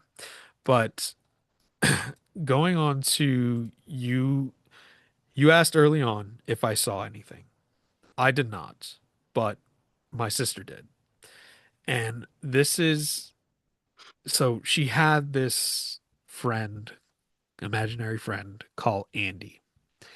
And like kids growing up, they tend to have imaginary friends. You don't really think much about it, but she described Andy as like a little 5, 6 year old boy wearing a 1920s sailor suit. So if that doesn't give you like horror movie type of vibes, I don't know what will. And with this little imaginary friend, Andy, she'd be playing with him all of the time, all of the time. She'd be having full blown conversations, and my mom would go up to her, be like, "Who are you talking to?" She's like, "Oh, I'm talking to Andy." So, my mom, I don't know, she was like maybe skeptical of it or just kind of chalked it up to a kid being a kid. But I remember there's one specific time where it was me, my mom, my sister, and my grandmother. We were getting ready to go to the store. We were gonna walk down to the store. So, we all head outside. And while we're walking out of the door and walking down the street, like when kids like hold someone's hand, it's very distinct while you're walking and holding someone's hand. My sister was doing that motion as we were walking down the street. And then we got to the street, we crossed to the other side, and her hands went back to normal. And my mom like joked around with her and was like, "Well, is Andy coming with you?" And she's like, "No, Andy's not allowed to go past the block because he has to go back to the house." Whoa. And my mom's like, "Okay, that's fine. I mean, it's harmless, right? It could be imaginary friend bullshit. I don't know." But Whoa. when we go to, like I said, my grandfather passed away in August of 2004. He passed away of liver cancer. So in Indian like tradition or whatever, I think this happens with most cultures and most countries across the world. You keep wake. Like everybody will go to somebody's house, they'll have food, whatever, right? So we were keeping wake for my grandfather, and everybody was down in my aunt's apartment, or they were in the garage in the back, like the men were in the back, like having beers and talking and all that stuff. So my sister and my cousin wanted to play with Barbies and Bratz dolls. So she said, and this story comes from her, she said it was about 10 o'clock at night. The toys were up in her room in our apartment. So they went upstairs. They go into through the apartment door, and standing in the kitchen doorway is Andy. And he has this angry look on his face, and he's standing staring at them. And she said he looked like this. He was like, how little kids when they get angry, they Yeah. have that little stance. Yeah. He was standing there staring at them looking like that. Like pissed off and angry. Because by that point, my sister would have been almost 10 years old. So the whole Andy stuff didn't really happen like after she got like closer to that age. Like it happened between like 4 and like 7 years old. Hmm. Um, so she was more into dolls and all that stuff. So she said she saw him. They both screamed and they ran back downstairs. And they didn't know why or anything like that. It was nuts. Man. Wow, So man. yeah. So I have a few more stories for you. Um Can I and I just ask you one thing about your Yeah. grandmother? Sorry. Yeah, sure. When she said that things were keeping her awake, Hmm. was that her actual like expression? Is that what she called these? Did she actually refer to them as things? Uh-huh. No, Whoa. things are they. I think like she said So they're they implying that there's more than multiple, one. Yeah. potentially multiple. Yeah. That's terrifying, man. Excuse me. And you had any idea what she perceived them things to be? Was there any? No, I never thought to talk to her about it Yeah. because I didn't. So my interest, like in the paranormal, didn't start until after we moved out. Because like I didn't like So I always liked scary movies, but I didn't like watching scary movies or consuming anything scary in that house. Yeah, I don't blame Outside you, of the man. house was fine. Yeah, Everything was okay. but Like I didn't. you're living a horror movie, you know what Yeah. you're experiencing. Yeah, and I noticed before I forget, one thing that would frequently happen to me. I can't really speak for anyone else, but when I was in that house, I was angry. I don't know if it was because I was a teenager at the time, hormones and stuff. That might be the case. But as soon as I left that house, we'll go across the street, go everywhere else, fine. I Interesting. was not an angry kid. We move out, fine. No anger, nothing. But being in there, I was just angry all the time. It was just so negative. And I remember like, now that I talk about that, this is coming back to me. I used to like to draw because I like, like Dragon Ball and all that shit, anime and stuff. So when I was like a kid and a teen, I wanted to be an artist. I wanted to draw. And for some reason, like I would just start drawing like really dark shit, like demonic looking stuff. And my mom like found them one day and she's like, "Why are you drawing these like demonic looking things?" And they're very crude drawings. They're not like super detailed like you have on your back wall there. Hmm. Um, very crude, but still the point was there. And I didn't understand it. But now that I think back on it, I'm like, okay, that kind of makes sense that that would be the case. But I'll go on to the story that was kind of like the final straw for me. So I was either a junior or a senior in high school. And I don't know like what school was like over in the UK, but in the States, once you get to that level of high school, your schedule is very, very thin. There's probably like maybe two, three classes and then you just leave. So I thankfully had a schedule that I would go in at 7:30 and I'd be back home by 11:30. So I remember it was a school day. It was probably in the fall, and I decided, when I got home, I was gonna play like Xbox or something. So you remember how I told you like I would hear my mom's voice call me. In this instance, this was probably either October or November, and it was chilly. So my dad liked to plastic over the windows to keep the house like warm, insulation, don't have cold air going out. So I'm sitting in my room. I have my door closed and I'm playing my Xbox. I hear my mom's voice call my name. I am home alone. When I got into the house, nobody else is home. My grandmother had gone to like whatever senior center she went to every day for most of the day at the time. And my mom wouldn't get home till maybe about 2:30ish that day. And my dad doesn't get home till like 5, 6 o'clock at night. Same with my aunt and uncle. And my cousin, I think he might have been done with high school at the time. So he was off with his friends at college or whatever. So I'm sitting there. I hear my mom's voice call my name. I think back to what my mom told me. I ignore it. I hear it again. I was like, you know what? Let me just be certain that my mom's not home. She might be in the basement, might need me for something. So I call my mom's cell phone.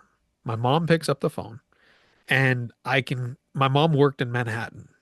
I can hear the background noise of people walking, talking, the hustle and bustle of the city, the wind, everything. So she picks up the phone and she's like, "Are you okay? Is everything all right? What's going on? I'll be home at, like 2:30ish if you need me to do something." I was like, "No, I was just making sure that you were not home because I heard your voice call my name." And she's like, "Oh, okay. Well, you know what to do. I remember what I told you. Don't answer it. Don't pay attention. Whatever." So hang up the phone. This was around 11:30ish, 12 o'clock. She's like, "I'll be home soon. Just whatever." So after I got off the phone, I continued playing my Xbox, whatever. My door's closed. I hear her voice call me again. And then one more time.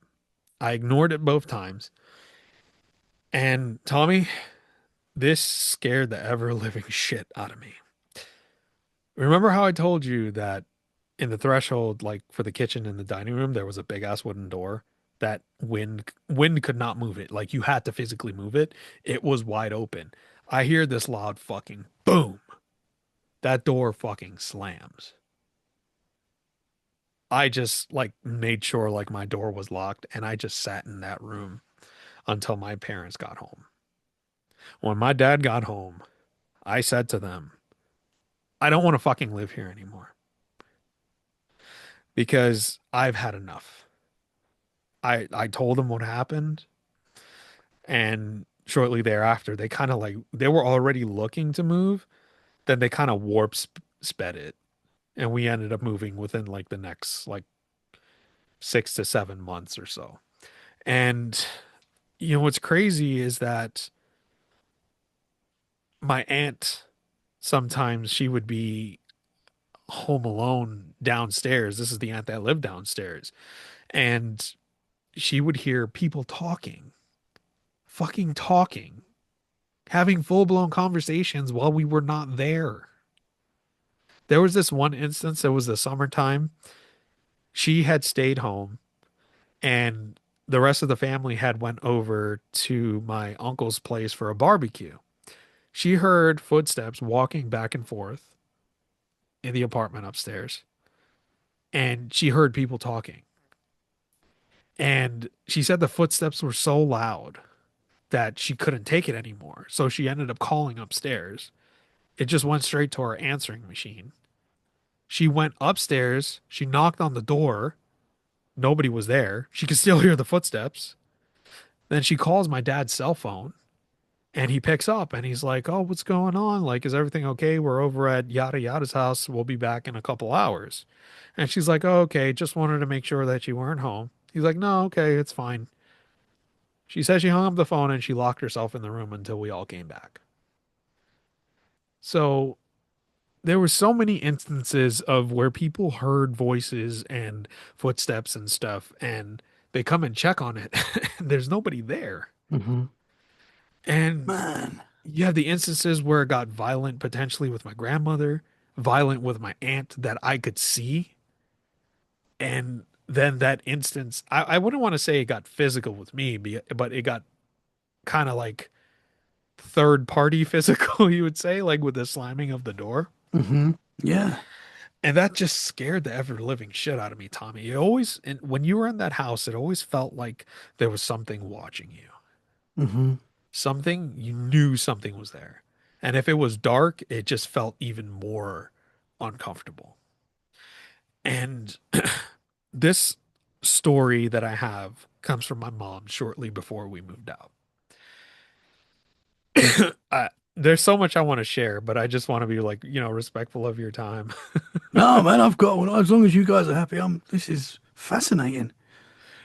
Yeah, yeah. So I got a few more interesting things. So this happened while we were still in the home, but we were in the process of moving out. This was probably like maybe a week or two before we moved out.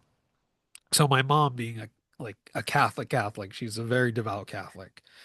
She has like one of those incense lamps that you see in the Catholic Church that they swing around, whatever.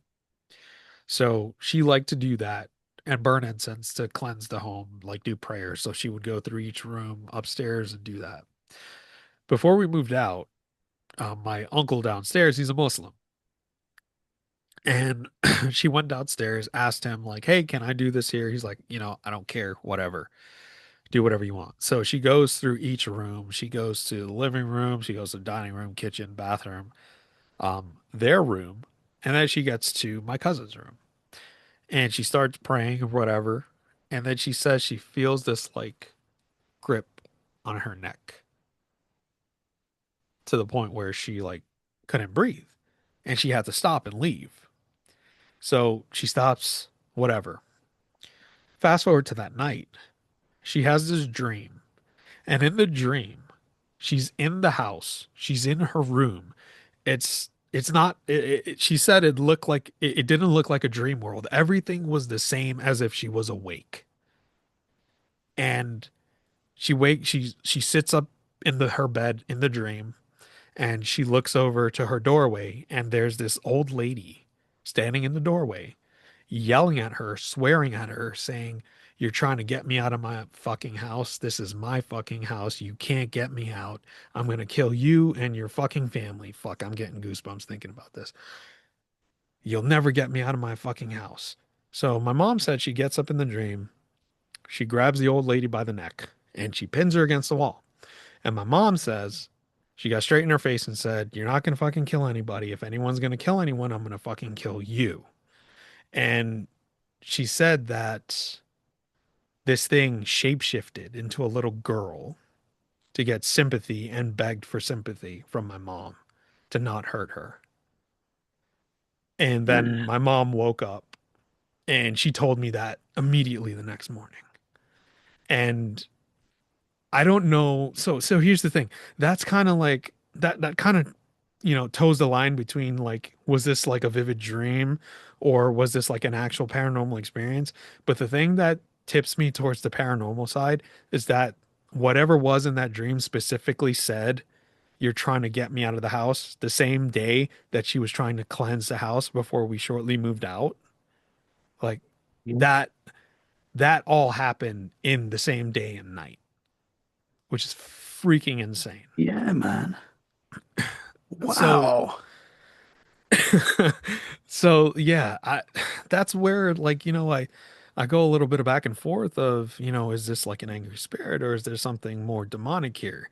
Mhm. Because if we fast forward to when I started my podcast, I interviewed one of my cousins that came over frequently, and she can see things. She has like she has gifts as well. And she was talking about her paranormal experiences and what she went through when she would come by and visit us in that house. And Tommy, nobody knew we were doing that recording. Nobody. My cousin lives across the street and like three houses down from that house. He still lives there to this day. Tell me why this man calls me while she's talking about her experiences and what she saw in that house. So he calls me. I decline the call. I text him. I was like, "Hey, I'm in a recording right now." He's like, "Okay, I just wanted to show you where I'm parked up in front of." This man sends a selfie of him in his car parked in front of that fucking house.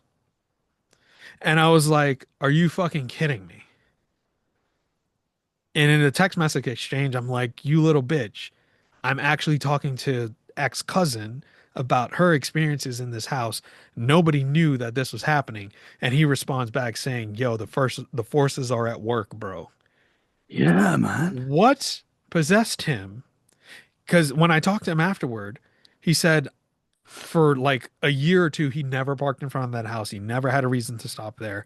For some reason, at that particular time, he felt the need to go over there and let me know that he was parked in front of there. Now, like how Whoa. you said, Dean and I, we talked about this. I'm like, maybe it was coincidence that he parked there and we were doing the recording.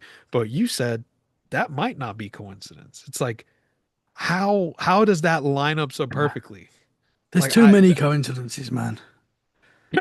right, right, exactly. It's so crazy, Yeah. and it's like that house still kind of, for the longest time, still kind of lingered a little bit once I started the show because I think it was my sister graduated high school. I think it might have been 2014 because I think that was shortly before my aunt sold the house. So my aunt threw a barbecue for my sister for her graduation party. My cousin had come up because she had already moved down to Georgia, came up for the graduation. It's the same one that I was interviewing that my cousin told me about. So they were in the back and they needed to go get something from the kitchen. My sister and my cousin say they don't know why they didn't go through one of the side doors because it would have been easier to go into the kitchen.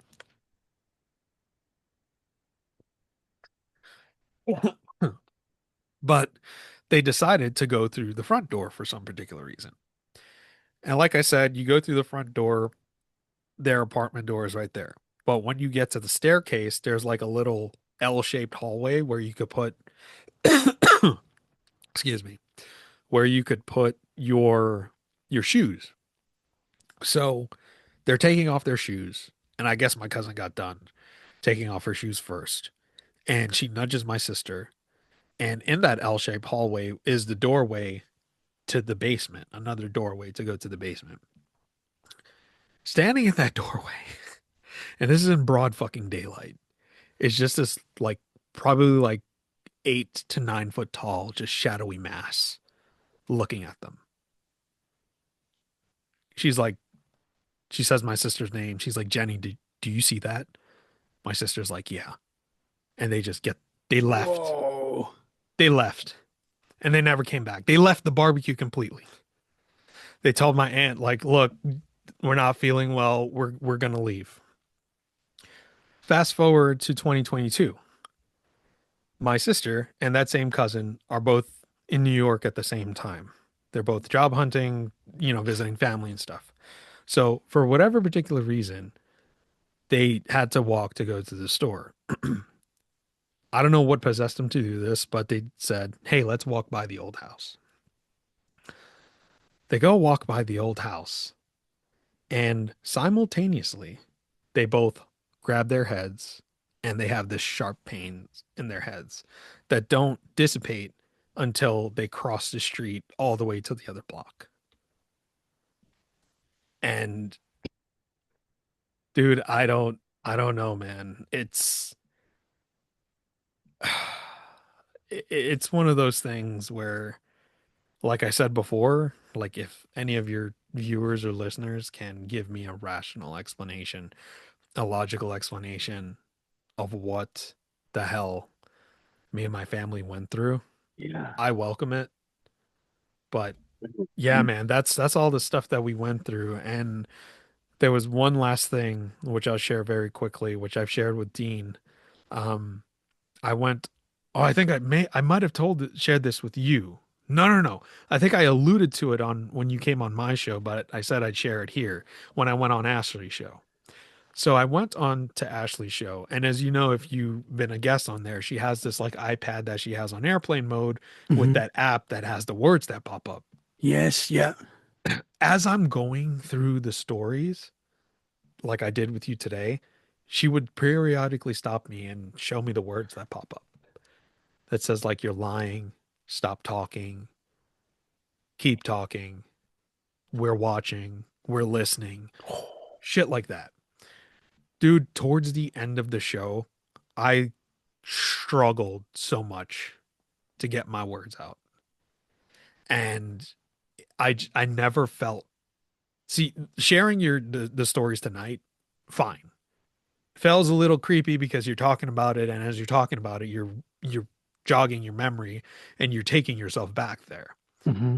But while on Ashley's show, it felt like whatever was there, whatever it was there with us Whoa. listening. And after the show, dude, like I was so freaking rattled. I was never in my life was I ever shaken after sharing my paranormal experiences with someone until after that day, to the point where I called JJ and I was like, dude, this is what's happening. Like, this is how I feel. I literally feel like there's something here. I don't know if it's me. I don't know if it's placebo, but I don't feel comfortable. Can you help me out? So we went through, a couple prayers and stuff like that. He told me to like, put, holy water on my head, like exercise holy oil in my mouth, whatever. Hmm. Dude, when I fucking tell you, when I took this vial of exercise holy oil and put it on my mouth and across, and I did this earlier today just to check my sanity. When I tell you that shit fucking burnt, it burnt, bro. I never felt that type of sensation before. Whoa. So after I get done talking to JJ, I call my mom and I'm like, Mom, like, I went on the show. I talked about this stuff. I feel really uncomfortable. I don't know what to do. So she pulled out her Bible, had her on speaker. We both started praying, whatever. I get off the phone with her and I FaceTime my sister.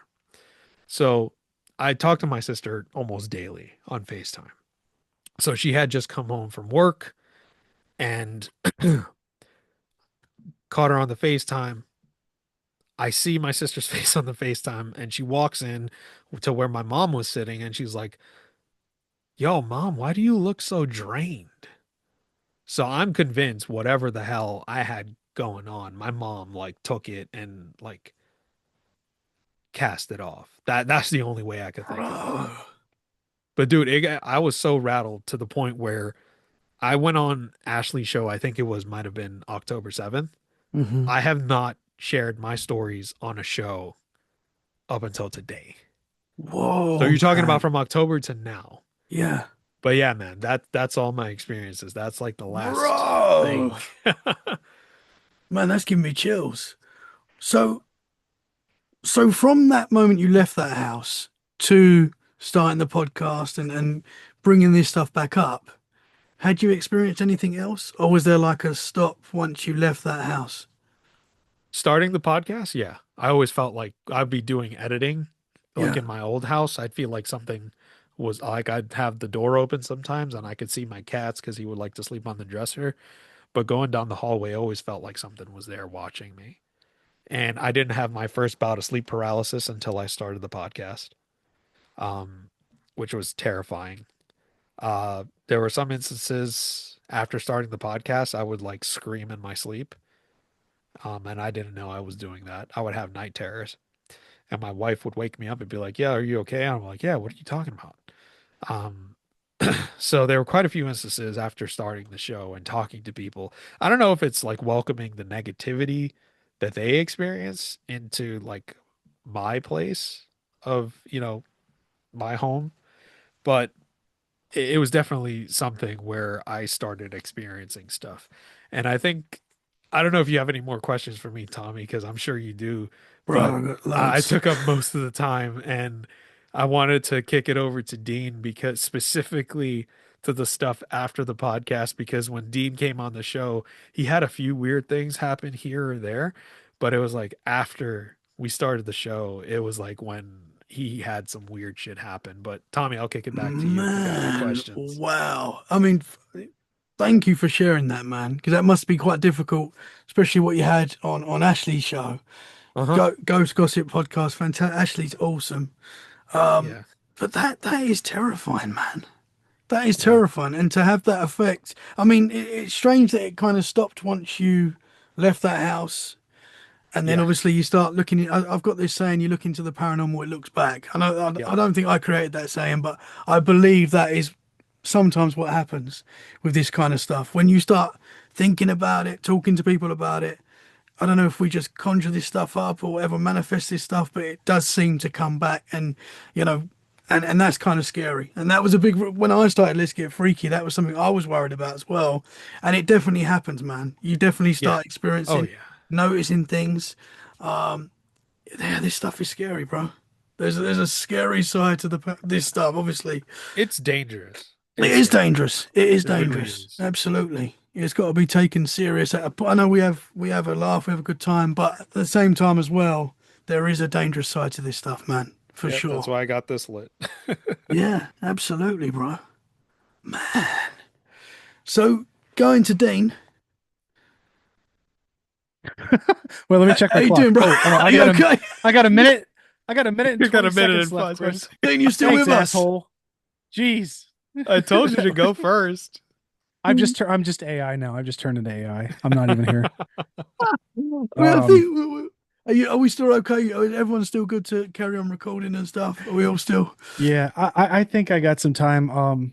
My wife is home and she's getting dinner, but I'm not gonna eat dinner, Oh so I'll no. probably have to. No, don't sweat it. It's okay. I'll probably have to hop off in maybe like 15-20 minutes, but Okay, bro. I'd be more than happy to come back on Yeah, with you man, we'll come back guys and anytime. do your side of the paranormal.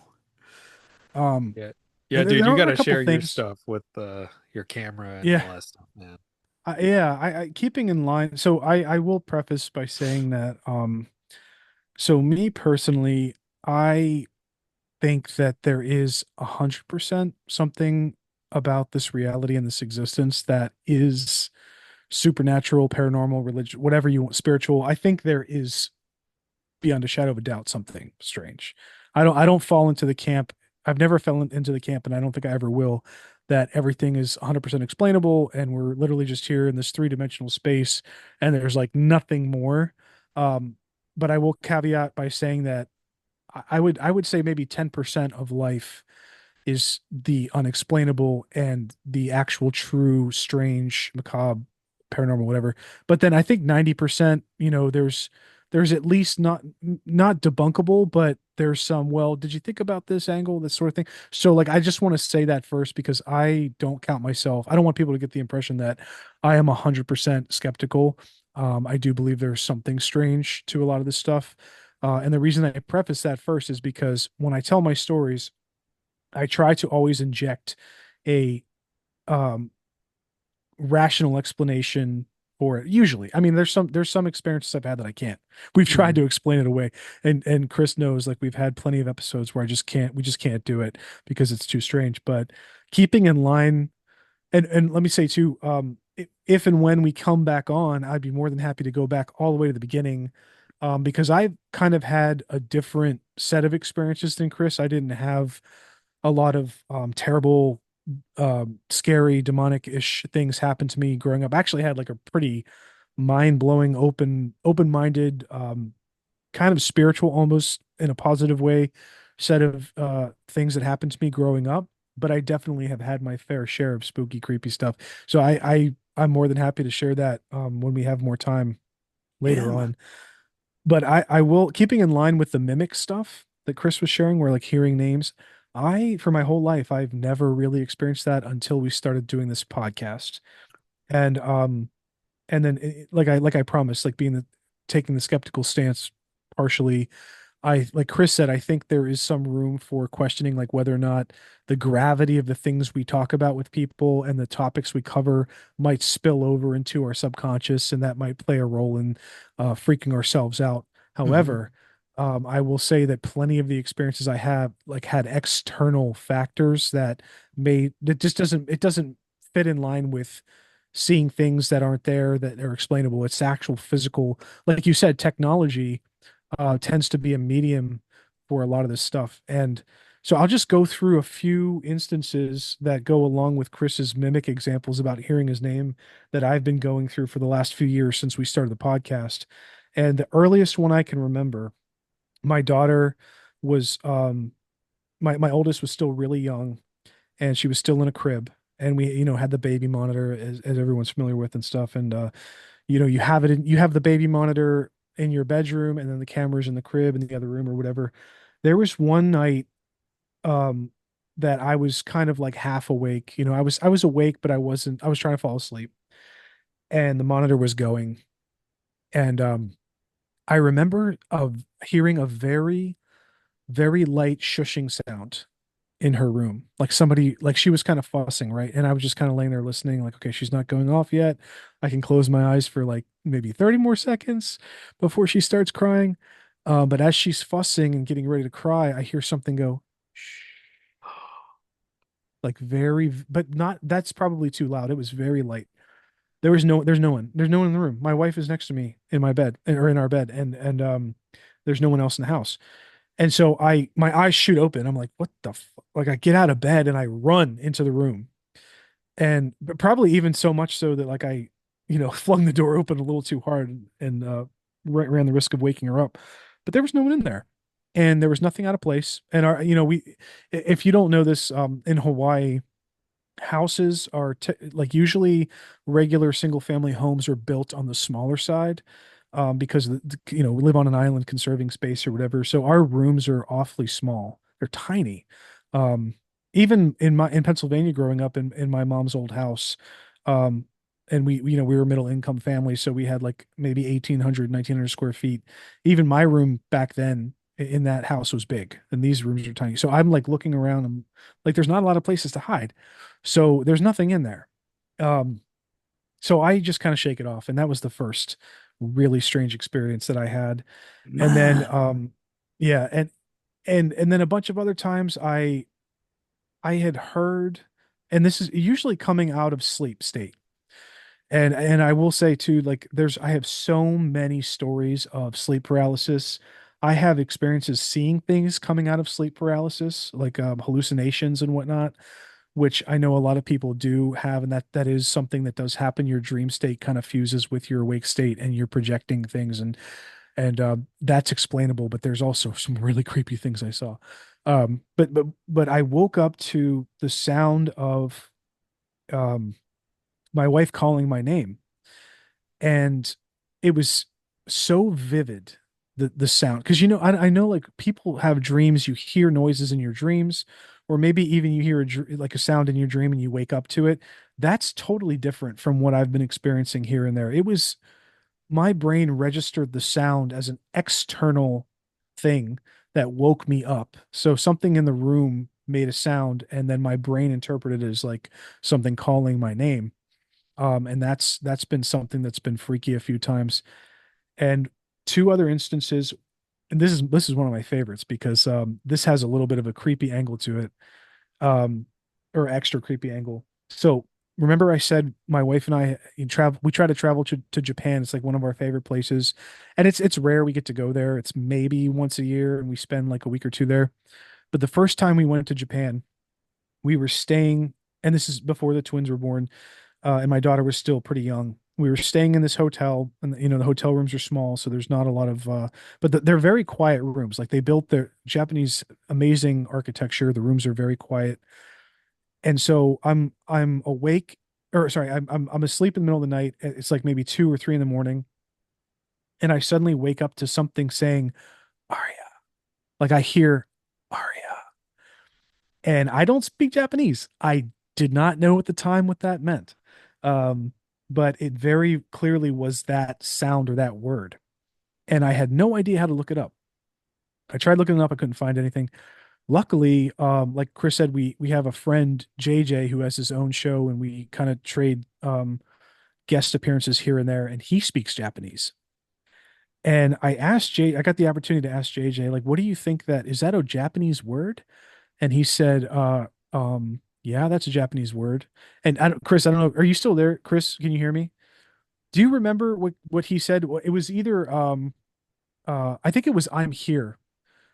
I think so. I think it was Right? It that. was something like Yeah. that. It was like Yeah. or no, you know what it was? It was it's here.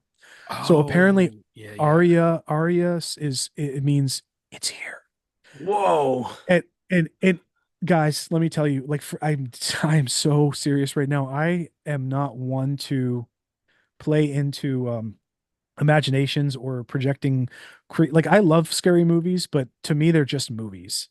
Like I don't ever project them into my world. Like I've watched a scary movie, I like it, I'll walk away and I won't be bothered by it. So I had not watched a Japanese scary movie, hadn't watched anything really, like consumed anything in Japanese. So I don't know where that word came from, but that was probably one of the freakiest experiences of hearing a word coming out of a sleep state. Um, one more really good one that Chris was talking about earlier, and this is where technology plays into it, where I had an actual recording. Can you give me 1 second? Sorry, hold on. Hmm. Absolutely, man. Let's pause it for a second. That man, I one of the little ones, No one problem, of the man. little ones was going off. We're back on. Um, okay, I'll pick it up at 3, 2, 1.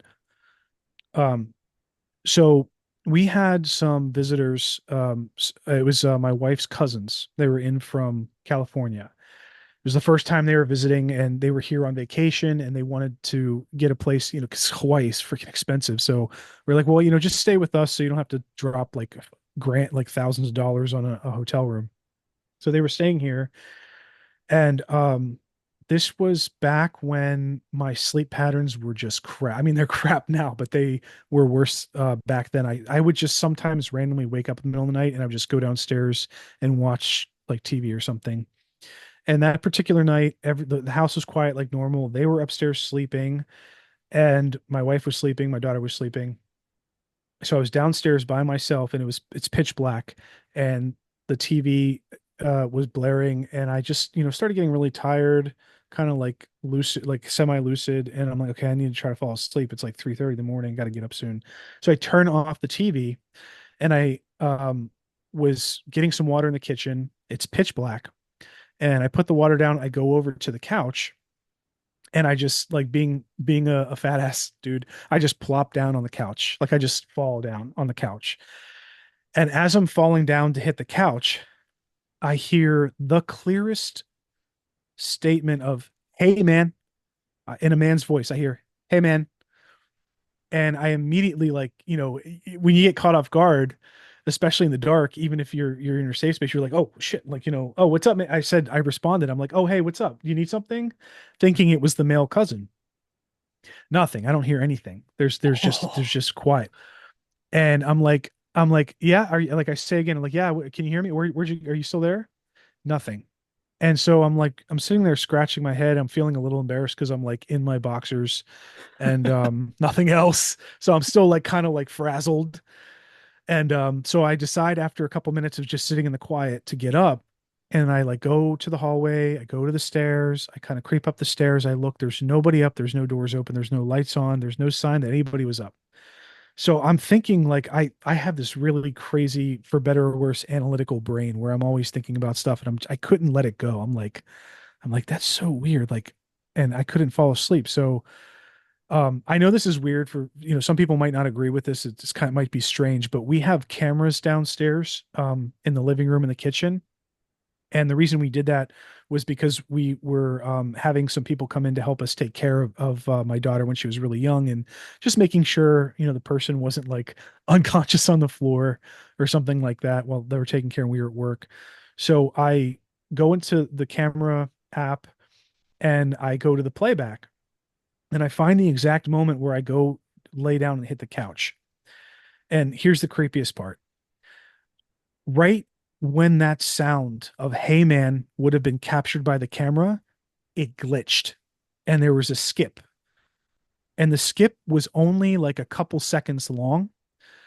And there's no, I can't explain it. Like there's no explanation for why the camera skipped at that exact moment when I thought that I heard, when I did hear someone say, "Hey man," very clearly.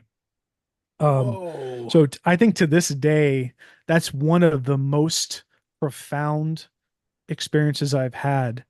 And I do think, like I said earlier, chalking it up to the 10% unexplainable, I think that really was something. I Hmm. would lean more towards that being something. And I would also blame Chris for starting this podcast, because this shit never happened to me before this podcast, Chris. So thanks for bringing this shitstorm into my household. Um, Man. Dude, yeah. you were So the that one that said you wanted to experience it. And I was like, no, well, I you thought we'd don't. be rich by now. Damn it. No, I'm just kidding. Um, no, I That do love is doing this show. And wild. yeah, So dude, your it's, experience is correlated to when you started the podcast as well. oh, yeah, absolutely, 100%. See, that's strange, Um, man. absolutely. I think about it all the time. And like Chris said, when he's doing the editing and stuff, he has weird feelings. I have Hmm. gotten weird feelings too. I don't get them. But especially when we were talking to some people maybe over a year ago, and one of them was talking about seeing like there was like this, Chris, do you remember the one, the guy was talking about seeing like a 9 foot long arm, like long limbed demon like creature that was like, it like came under his the threshold of his door into his room, and it was like super tall. Um for some reason, and we had heard so many stories like that, like people seeing things, weird unexplainable figures, and they never bothered me, but for some reason I couldn't get that image out of my head. And it freaked me out for like a whole week. I couldn't stop thinking about it. And that was really strange. But Hmm. just stuff like that, that we've been experiencing since starting this. I always cross my fingers and hope that we're not actually inviting things permanently into our lives and our houses. But sometimes I wonder, um, is that, like Chris said, this could be dangerous stuff. And I'm starting to really think that it can be more dangerous than not. I don't know. I Yeah, don't, but what, Tommy, what's your absolutely. experience with like doing this show and talking to people and having your own experiences, have you um do you think you've invited this stuff back into your life more? You Absolutely. think so? Yeah. Absolutely, man. Yeah, absolutely. And I think I'd always had paranormal experiences when I was younger, and throughout my life, I've had paranormal experiences. But when I started Let's Get Freaky, there definitely seemed to be, I don't know if it's because it's in your conscious, as you said, and you're thinking about it all the time, you start Yeah. projecting it maybe, but I was noticing a lot more things. And then it got to a point last year, which I told Chris when I was on the show, that it was getting like intense, where the whole family Hmm. was experiencing stuff. The house that we're in now, which, you know, things happen in the house, but it wasn't like Right. you, I wouldn't say it was like a horrible haunted house, but things happened. But it was getting to Hmm. a point where the wife and the kids were experiencing things and it was getting intense. And to the Yeah. point where my wife was like, you need to stop doing this podcast because, and I Yeah. was like, I I can't I've stop.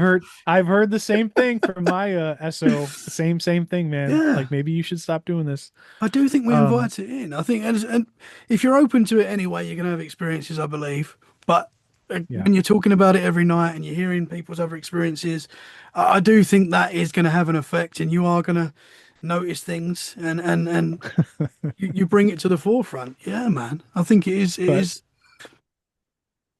But yeah, I think it's absolutely. important that, you got to take precautions to protect yourself. Hmm. You Hmm. know, well, And have and a positive mindset, I think. oh, Yeah. absolutely, Yeah. Yeah. absolutely.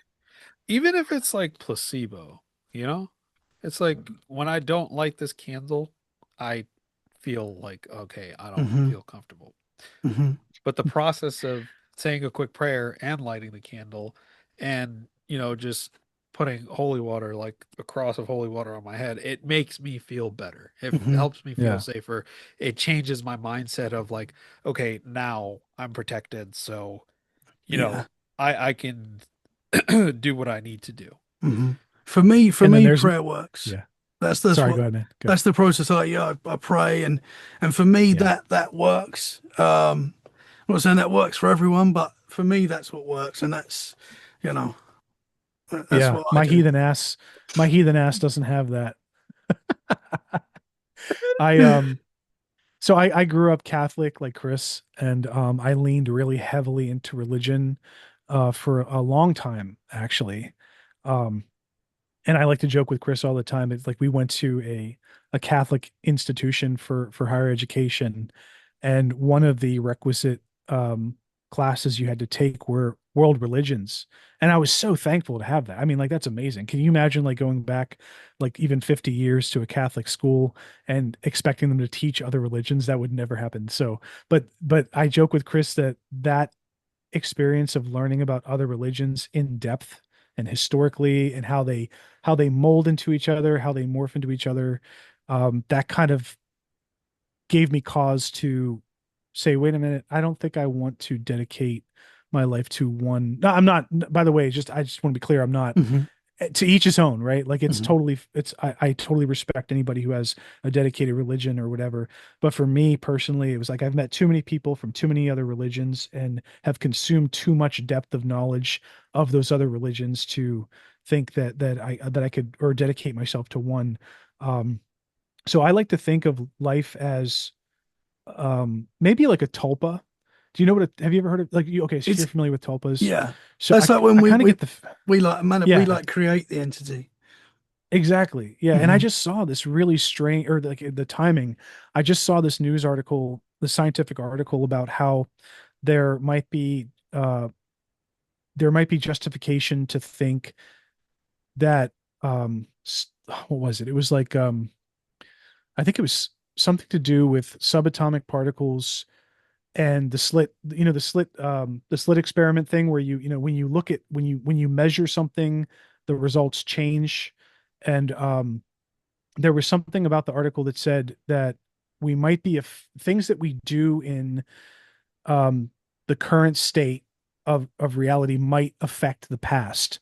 And that was such like a mind f Yeah, man. concept. Like when you if you do something that's entangled now with the past, then the things that are happening or happened to you before might have been influenced by what you're going to do in the future. And thinking along those lines, it just gets really heavy to talk about, because if you have multiple religions and you're trying to manifest in your religion one belief or another, whether it's Jesus, Buddha, Muhammad, whatever, um, I do personally think that there is a multiple avenue for kind of creating your own environment in your own life, Hmm. and that might affect the things you experience, but I don't know how to answer beyond that.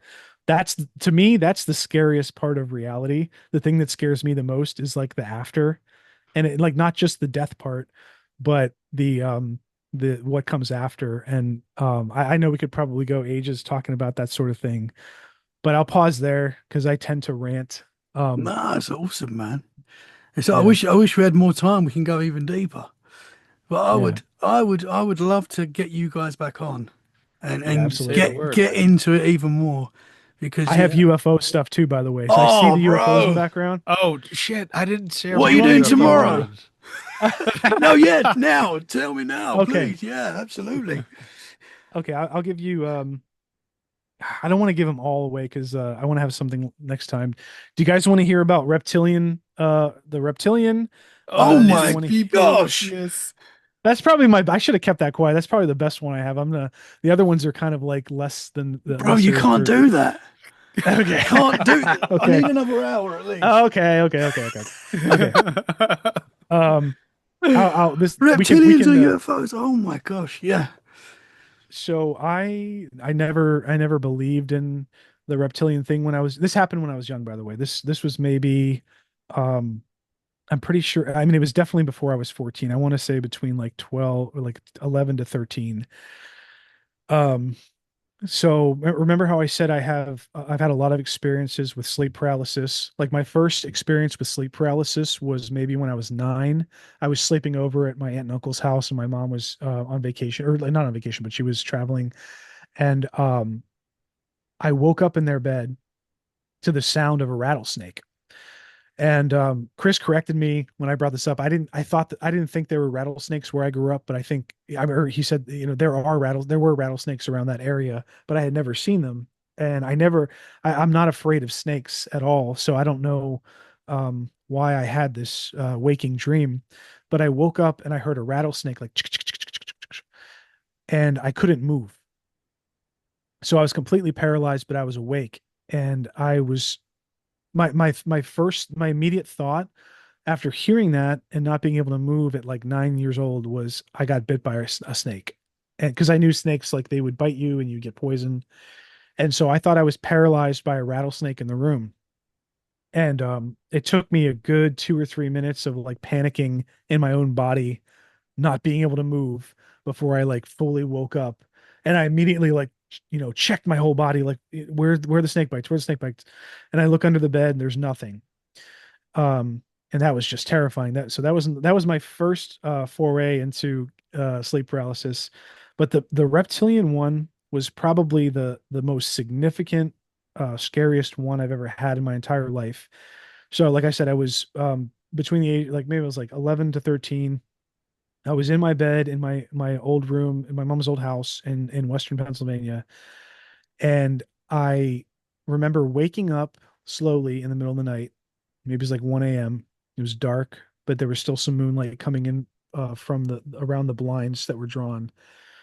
And I slowly opened my eyes, and I remember not feeling scared. I remember feeling very calm. But that's kind of uncharacteristic, right? Usually when you're a kid, you wake up in the middle of the night, you're awake and you're perceptive and you're looking around. I just remember looking up, opening my eyes and looking around my room. And then in the corner of my room next to my bookshelf was standing maybe like a 5'10", 6 to 6'2" reptilian bipedal creature. And it had clothes on, but it wasn't like a t-shirt. It was like a very clearly, like, if you would imagine what like something like Star Trek or something. But it wasn't like that. It was like a cloak, or a vest or something, but it was made of leather. So it was clothed, and it was just staring at me. And I was just looking at it, and I was just looking at it for a good like 60 seconds. And the creepiest part to me about that experience wasn't seeing this creature in my room, it was that I didn't feel scared. Um, and I've had, I'm a normal kid. Like I've had nightmares plenty of times when I was a kid. I've woken up to things that scared me, sounds or whatever, and I'm immediately afraid. And if I was in a normal state of a like childhood, I should have been by all rights terrified instantly as soon as I saw that. But I was not scared. I didn't move. I don't remember if I could even move. I don't think I was paralyzed, but I just didn't have any desire to move. I was just completely laid out, and it was just watching me, and it had like piercing eyes. And then I just remember going back to sleep after like 60 seconds or so, and then waking up probably a couple hours later, and then that's when it hit me. I'm like, dude, like what was it? Whoa. And thank God I haven't had watch it's gonna happen now. God damn it. I haven't had any experience of such a thing since then, but I still think to this day was it a visitation? Because I've had lots of alien or like UFO sightings around that area growing up.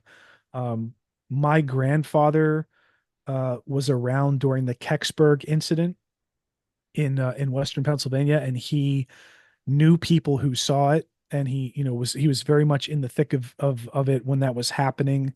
And so it was UFOs. So that I guess I would say that like my life has been more geared towards UFO experiences than paranormal, I would say. So I Mhm. don't know if that was a visitation. I bet, some people would say it was probably demonic. I didn't get that feeling. But I also wonder, like, did it keep me in a state if it was real? Because it could have just been like a projection. But I don't think I watched anything recently that would make me see that. Mhm. Was it just trying to keep me calm? Was it good? Was it bad? So all these things I still think about to this day, but it was just so thinking Man. about it now, it's just creepy as hell, man. I could probably still draw it. Chris, I should draw a rough sketch one day and we'll put on the cover Yeah, um man. of the Was that podcast. was that like anything you'd seen before? Like, could you like relate it to anything? Um, the closest thing I've gotten to something that looked like that was, do you guys remember that old, really crappy Super Mario movie, like the live I action was one? thinking that when you was telling me. That's Yeah. weird. Yeah, Yep. yeah, Yep. Yeah, yeah. the Love that Goombas. movie. Yeah, with the small Yeah. heads. Yeah. Big hmm body, small. But Yeah. I don't think that by that time, that movie was already really old. Would it come out like in the early 90s or 89? I don't know. Probably the 80s. Hmm. I probably hadn't seen that movie in years to that point. And the other thing about that, that makes me think it wasn't thinking of that, like having a dream about that was, remember, that creature that was in that movie that was supposed to be, that wasn't just a Koopa, right? That was, It was a wasn't that, Goomba thing. Those little oh, it was a brown Goomba things. thing? Yeah, I think so. It wasn't the boss, right? No, it wasn't the boss. No. Okay.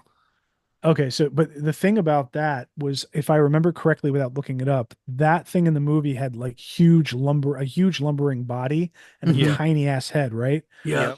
Yep. This thing was that I saw was slender.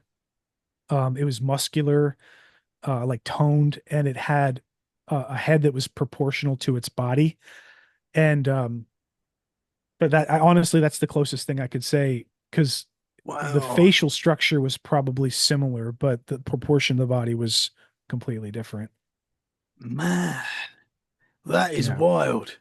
And that is Yeah. kind of what I was seeing in my head when you were Yeah. explaining it. That's really It's weird, weird. right? Yeah. Bro, I mean, I've yeah. you Oh, sure you dude. haven't got another hour? We can. There's so. I could, but my wife would leave me. Yeah, no, that's cool, man. That's no, we I'm don't just want kidding. that. We don't want Same with that. mine. We don't want that, guys. Wow. I mean, you've blown my mind tonight, gentlemen. Thank you so Mhm. much. I can't Yeah. wait to do this again. As soon as we finish this, I want Yeah. to organize the next one because Please. Yeah. I need to Please, hear more about yeah. that, especially Dane, what you just said. Yeah. Incredible stuff, guys. Thank you so much. It has Thank been you for having us. fascinating. Yeah. Um, He's got a you, Squatch thing too for next time. oh, So bro. yeah. Okay. Oh, yeah, yeah, yeah, What yeah, are you yeah. doing Yeah. tomorrow, man? Well, What are we doing tomorrow? okay, so let me think about this. So tomorrow's a work day for us. So it's actually easier for me to organize stuff like at this time period Yeah. this time of day, because for me this is like we started at 3:30 p.m. my time, so that's Okay. about the time of day that I wrap my day up. And my wife's getting home from work, and I get a little bit of top cover for taking care of the kids. So we can presumably try to do it tomorrow, or if Chris can't do it, then maybe the next few We'll, days or so. It's up to you we'll guys. work it out. We'll Uh, work it out. yeah, I think we'll work next it week out. I'm Yeah. open the week up, but we'll work it out. Awesome. Okay. You guys are absolutely awesome. I've loved talking to you both You too, tonight. man. Thank Fascinating you. stuff. Thank you. Can you tell the listeners where they can find you guys and your show? Absolutely, sir. So you can find The Wandering Road on pretty much everywhere you find your podcast, wherever you can listen to a podcast, Apple, Spotify, Amazon Music, iHeartRadio, wherever you consume your podcasts. We're there. You could catch us on TikTok at TWR Podcast. We are on Instagram if you want to give us a follow. We're at TW Road Podcast. We do have a Facebook page. If you search the Wandering Road Podcast, you can find the page there. Um, Also, if you want to be a guest on the show, feel free to shoot us an email at twroadpodcast@gmail.com. And we are also on YouTube. We do video and audio. So we do have a YouTube channel. So if you search the Wandering Road Podcast, you'll have all of our episodes there, and you could see our faces made for radio on our on our episodes.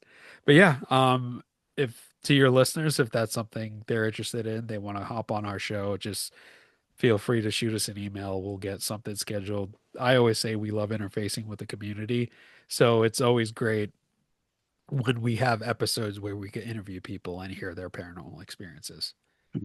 Awesome stuff, guys. I will share the links in the show description so people can go right now. You guys are awesome. I want to let you get back to your wives, Yeah. but we're going to do this again very soon. I really Absolutely. appreciate your time tonight, gentlemen. Thank you very much. Thank you, And some Tommy. We Guinnesses. appreciate it. Guinnesses next Yes, time. Yeah, and we'll get some Guinness is Guinness. next time. Okay. Absolutely. All right. Yeah. All right. Guys, thank you so much for listening. We hope you've enjoyed this episode. If you have, share it where you can. That is a great way to support the podcast. And we'll be back very soon for more freaky conversations. In the Up the meantime, Reds. stay safe, up the Reds, keep it freaky. Bye for now. Thank you very much, gentlemen. Thank you.